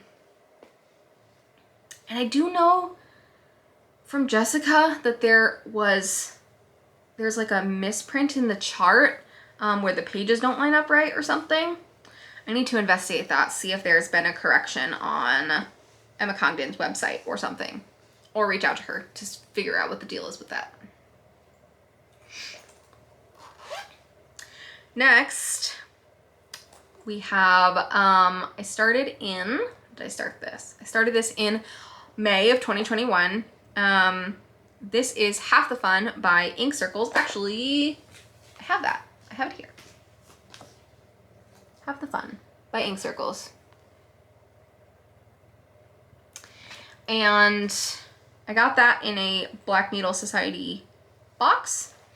And this is my itty bitty start.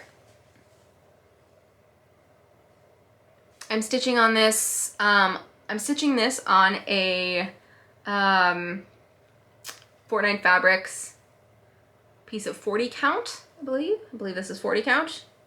Yes. And I'm using an Almond M&M's silk. Yes.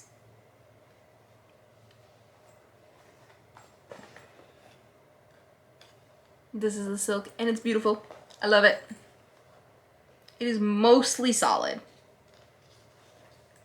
which I really appreciate for stitching something like this because I can just turn my brain off and go.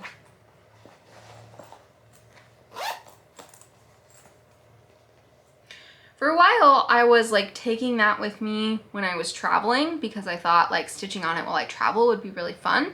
But it's not a nice project for traveling. Like there's a lot of fabric and it's 40 count and like it's not actually good for traveling. So I've stopped doing that. All right, next. I started this in May of 2021. This is Gender Rules by Dirty Cuss Stitch. I only worked on this for 1 day, but I'm obsessed, completely obsessed. I'm doing it on this beautiful piece of 49 Fabrics Ada that I got in the rainbow box from the Black Needle Society. And so you can see I'm doing the border in that beautiful reddish pink color. And then I'm going to do the inside words in this blue.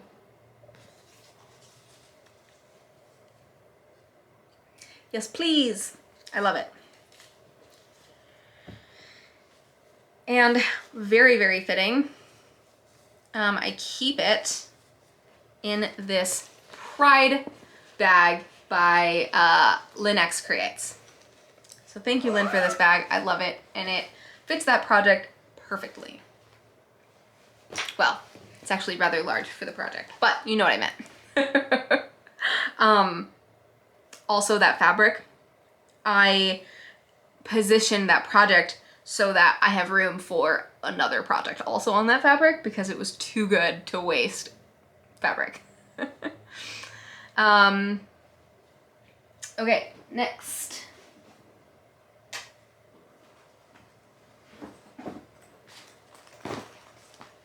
Next we have Up All Night by Tiny Modernist. I started this in June of 2021. I started this at StitchCon. I'm doing this on 20 count, which big fan, big fan. This was my first ever project on 20 count. This is all I've done so far. The lamest start, but I love it and I'm really loving this fabric and I can't wait to get back to this. But yeah, I only stitched on that for one day this year. And I'm keeping it in this Potions very cool bag by Judy's Project Bags and More. Next, I started this on in June of 2021, keeping it in this Love You More sleeve. This is Little Women by Stitching Book Club. And I loved the 20 count so much that I started this one on 20 count also. I started these within 2 days of each other. And this is my progress on it. I've only done the first part of it.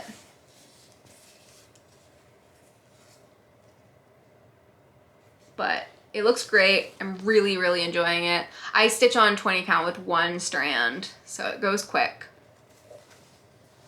Yeah, and I could not be happier with that.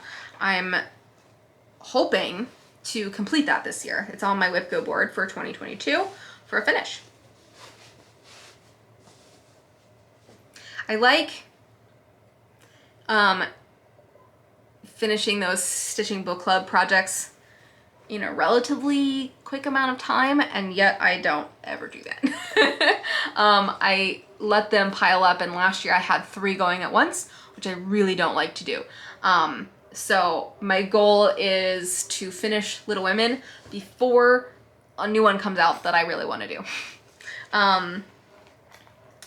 Because I'm not going to do the Lion, the Witch, and the Wardrobe one, but I haven't seen a lineup for this coming year, and I know the designer was sick last year, and so I don't know if she's even releasing ones next year, but if she does, and there are ones that I want to do, I don't want to have this lingering in my pile. All right, next, I started this also in June of 2021. I'm keeping it in this Gilmore Girls bag from the Black Needle Society. This is, I'm calling it StitchCon Friends. I don't think it actually has a name, by The Blue Flower. This was a freebie that came to us at StitchCon. And I'm stitching on it. I'm stitching it on a piece of Jody linen. And oh man, is it beautiful. Just stunning. And I really need to get back to this because like I have a plan for like what I want to do with the colors, but I don't have it well documented. So like I opened this project up and I was like, oh, do I know everything that's in here and what I meant for it? So I really need to get back to it to make sure that I don't lose it from my brain. In fact, this is on my WIP Go 2022 board to finish it for this coming year. All right. Next, we have a start from July of 2021. I started this during Frogwarts for a challenge. And I had this kitted up for a little bit though. This is Yellow Submarine by, actually I have it to show you here.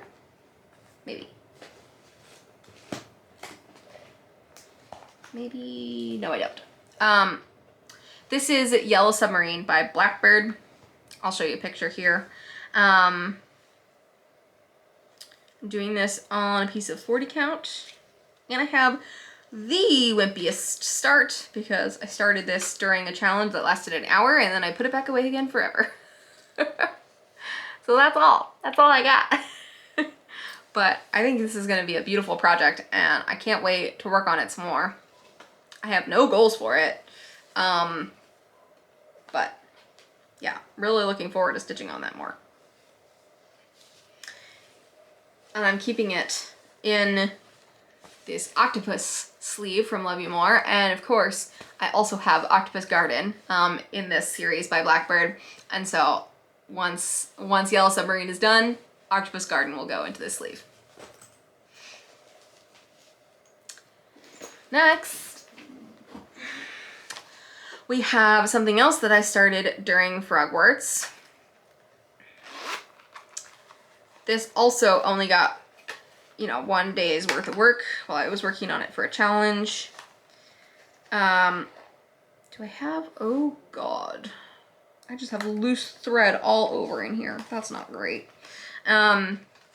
This is the April Timely Trinkets box, put out by Joseph's Workshop. And this is my progress on it. So that's like almost all of the X's, not quite, almost all. But then I've got some back stitching and French knots and all that fun stuff. And I really, really despise when kits give you this tiny little piece of fabric. Like, I don't stitch in hand. What am I supposed to do with this? I just threw the needle. Because, you know, I stitched on this so hastily that I didn't even grab a needle minder.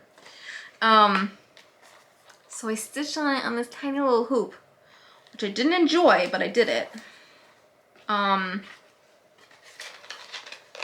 But it came as a kit, so I kind of didn't want to search for a different fabric. But we'll see if I am willing to put up with the included fabric for the other kits that I have from them. Next, I also started this during Frogwarts in July. This is Cozy Socks by Mill Hill. And again, I only worked on this for 1 day for a challenge or two, and then I put it away. So this is my progress. Starting to worry about having this perforated paper in a project bag like this, that it's gonna get bent. So I gotta be careful with that.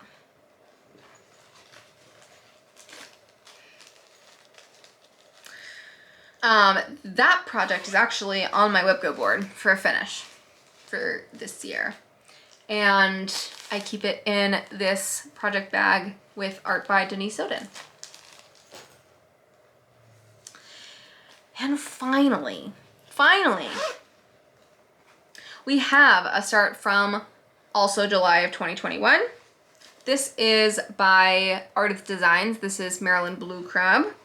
And Artist Designs is doing, or did, I don't know if it's over, a series of patterns with Maryland themed things, which is awesome because I'm from Maryland.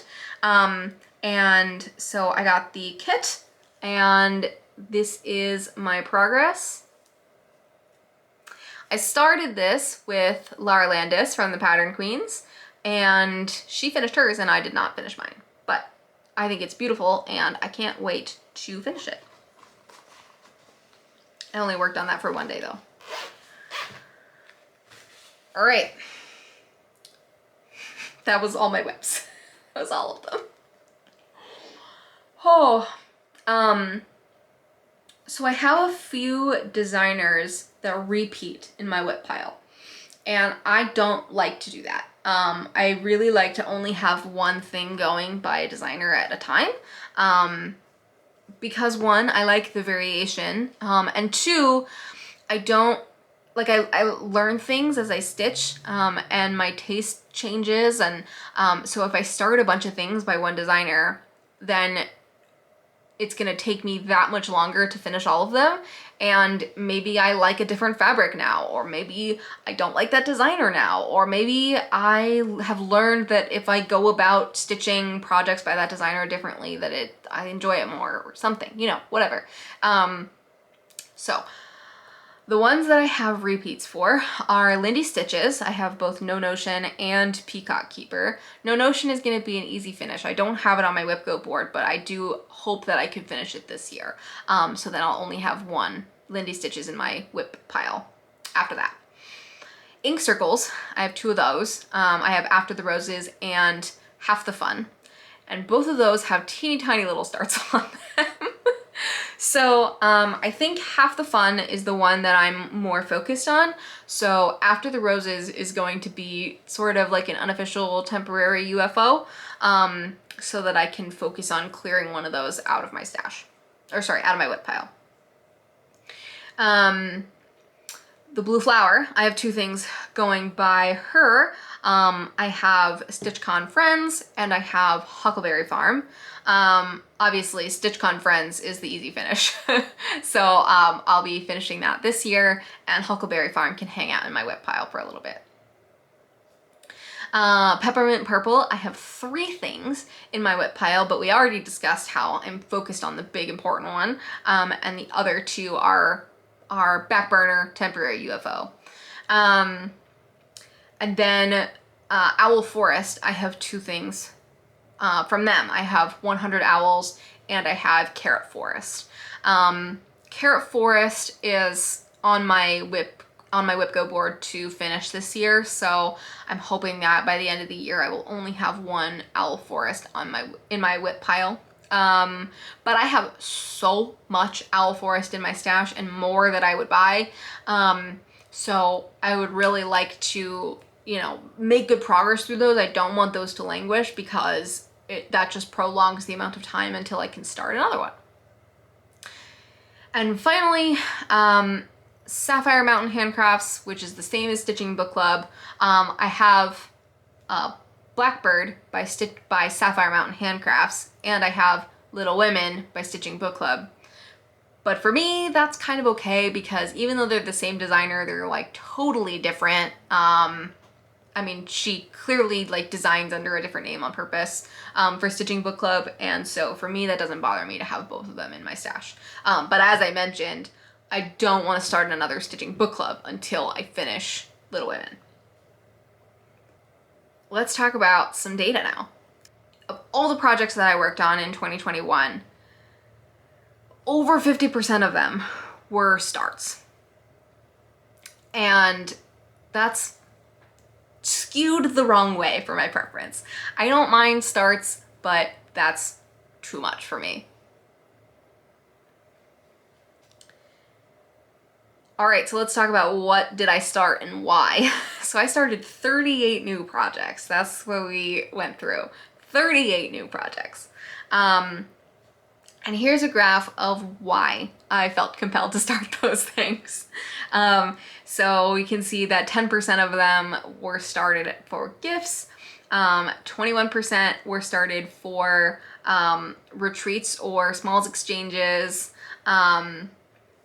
and then we have 18% were started for stitch-alongs or stitching with a person, starting something with someone.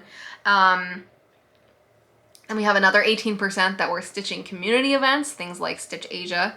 Then we have world events or holidays, things like starting something for Inauguration Day, which I don't know if I mentioned that, but I did. I did start something on Inauguration Day. Oh, did I already finish it? Oh, that was Patriotic. I started Patriotic by Sengi Stitch on Inauguration Day. And I started Good Trouble for the Capitol Insurrection. I started No New Worlds for Indigenous Peoples Day, so things like that. And then we've got 21% I started for just because I felt like it. So this graphic really helps me visualize what I started and why. And there's nothing particularly about this that I want to change. I just think that it's interesting and useful info. Sorry, my battery died. This is a long video, folks. Okay, so now that we've gone through all my WIPs, I believe that leaves me with 37 WIPs going into 2022. I think I didn't include rainbow black work in that, because that's a temporary UFO, but 37 WIPs. That feels really manageable until I look at my pile of project bags, and then it feels a little overwhelming. But 37 doesn't feel too bad. So of those 37 projects, I've got 34% of them were WIPs from previous years, and 65% of them are projects from that I started in 2021. So that's interesting. Again, I don't know that that feels bad. I like that I'm whipping down older projects, but I also started a lot of things in 2021 that have remained in my WIP pile. And I even showed you some things that have really pitiful starts. So, that's just something that I'm keeping in mind as we move into plans for next year.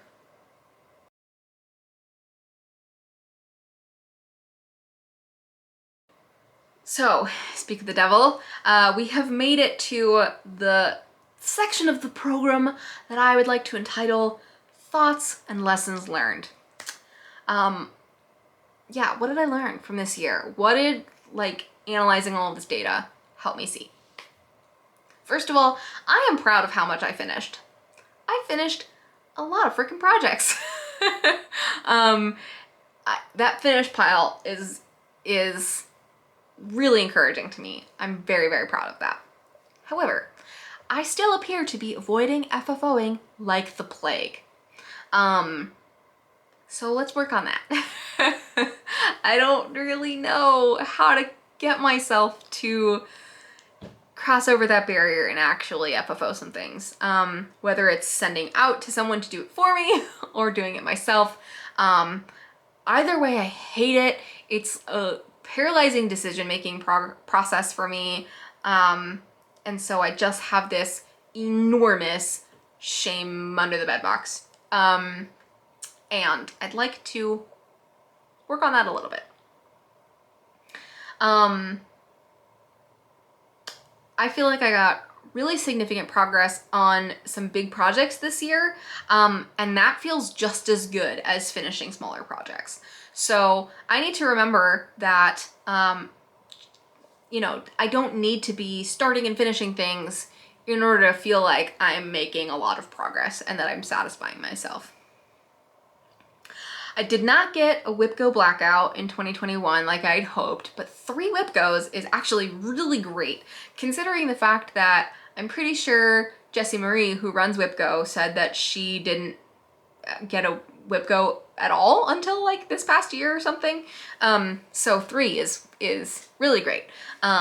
Still going for a WIP Go for next year, going for a blackout for next year, but 3 WIP Goes is pretty great. As I mentioned, I did a lot of starting new projects. And I want to relax on that.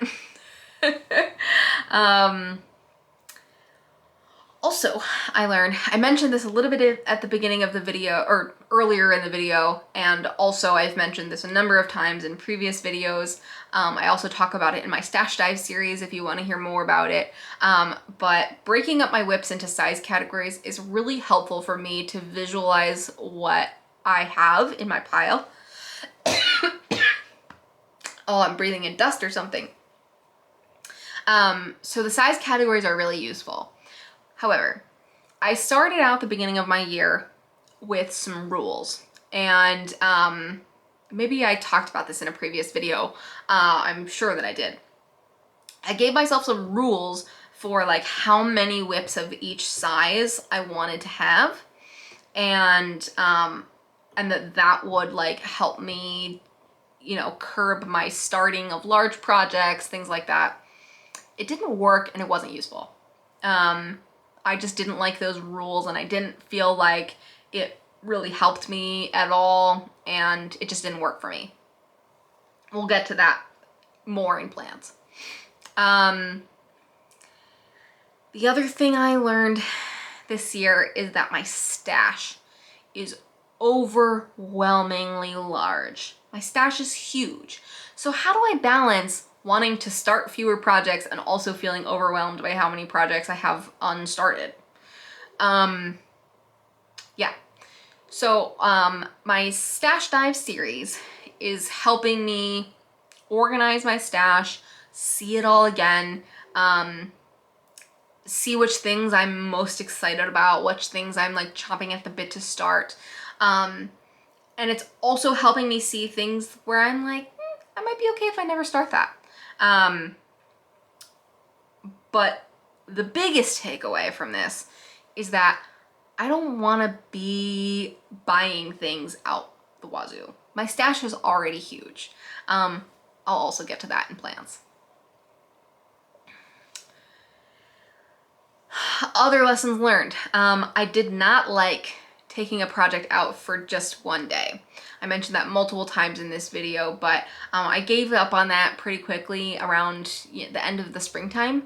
And I don't enjoy doing that. It frustrates me. Seeing all of my projects with like the tiniest little starts is frustrating, but also seeing a project that only got like 200 stitches all year, that's not super great.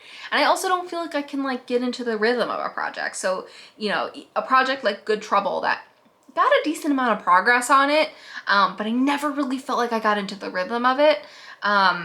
And so every time I took it back out, I had to like reorient to it, and I didn't like that as much.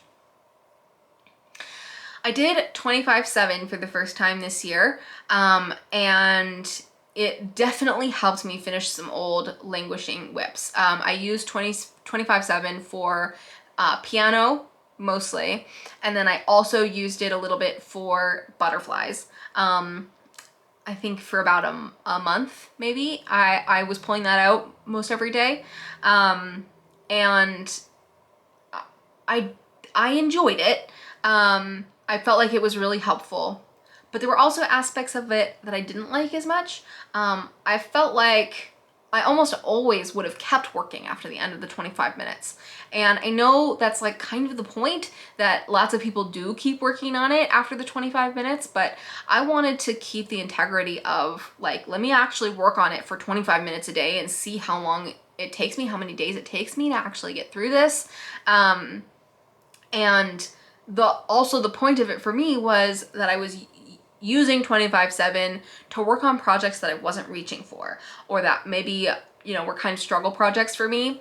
And so limiting myself to just the short period of time to work on it meant that, you know, that I wasn't getting burnt out on it, that I wasn't getting frustrated by it. But I never felt like I was at the burnout point or at the frustration point. Like I almost always would have kept working on it past the 25 minutes.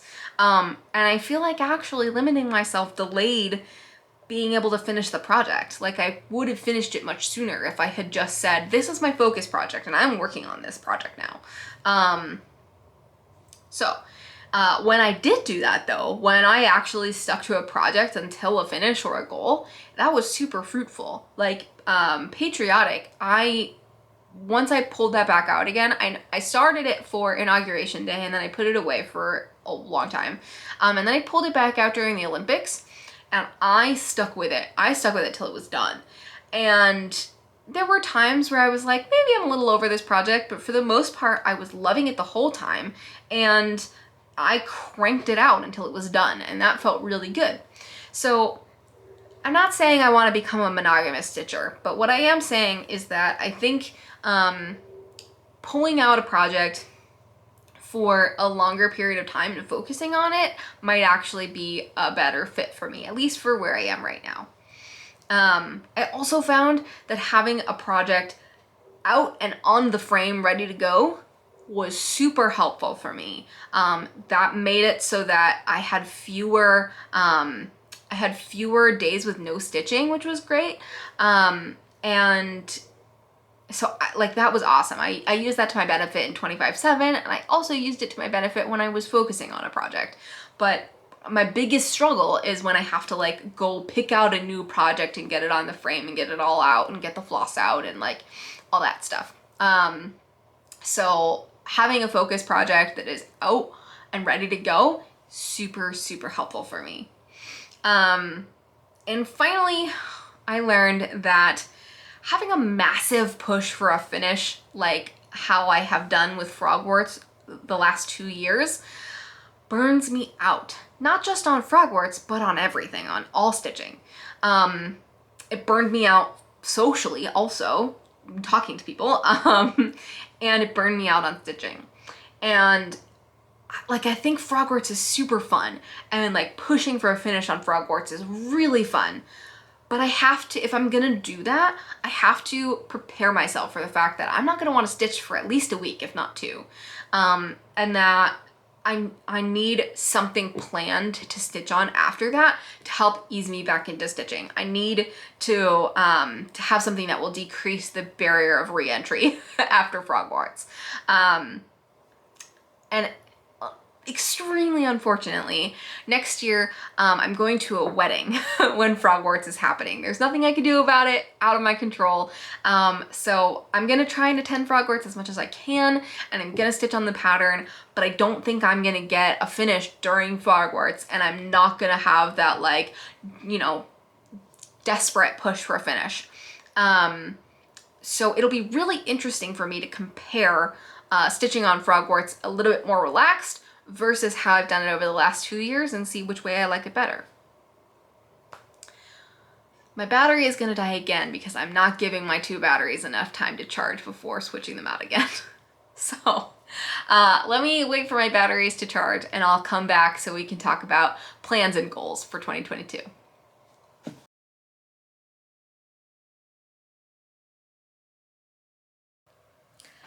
Okay, now I'm running out of memory on my camera, so let's try and wrap this up real fast. So plans and goals for 2022. I want to reduce my goals and challenges and rules and all those things.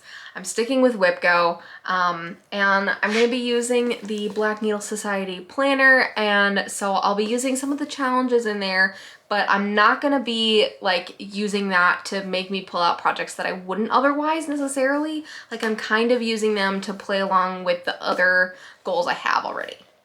And definitely no new starts just for this.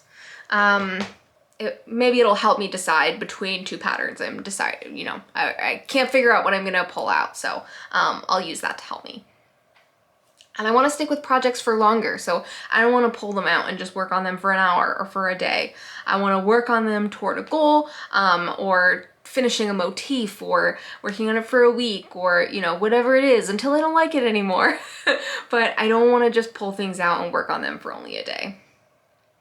Hopefully I'm showing on the screen right now my WIP Go board for 2022. I talked about my WIP Go plans when we went through my WIPs, but just so that you can see what it looks like, and you can see that Yellowstone, or Old Faithful, whatever I call it, and Autumn Quakers were my 2 pulls for January. So that's what I'm going to focus on in January. All right, so I also want to work on every project that I didn't in 2021. I want to at least touch it, except for my temporary UFO.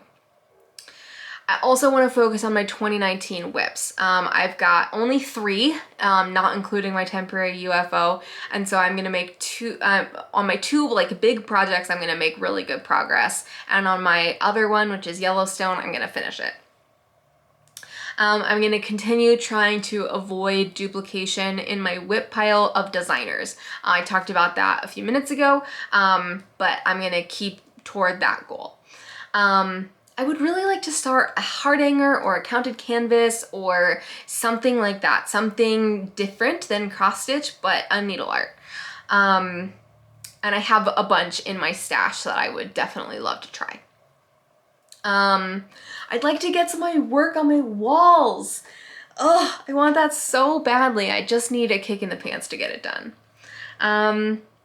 I only want to buy things that I am super in love with and need right now, want to start immediately, or things that are a limited edition that I'm not going to be able to buy again at another time. But I'm really trying to not balloon my stash. I'm going to keep doing my stash videos though and keep organizing my stash that way. I'm also going to try and put out a regular Flosstube at least once a month. I'm going to try and keep myself consistent on that. And I'd also like to be more consistent with my posts to Instagram. I'm hoping at least once a week.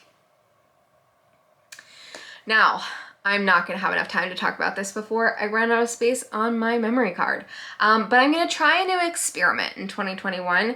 Instead of making rules for how many of each size category of WIP, I'm going to assign a point value to a WIP based on its size. So I'm going to put a table on the screen to help explain what I mean, and I'm going to show you what that means for my current WIP pile.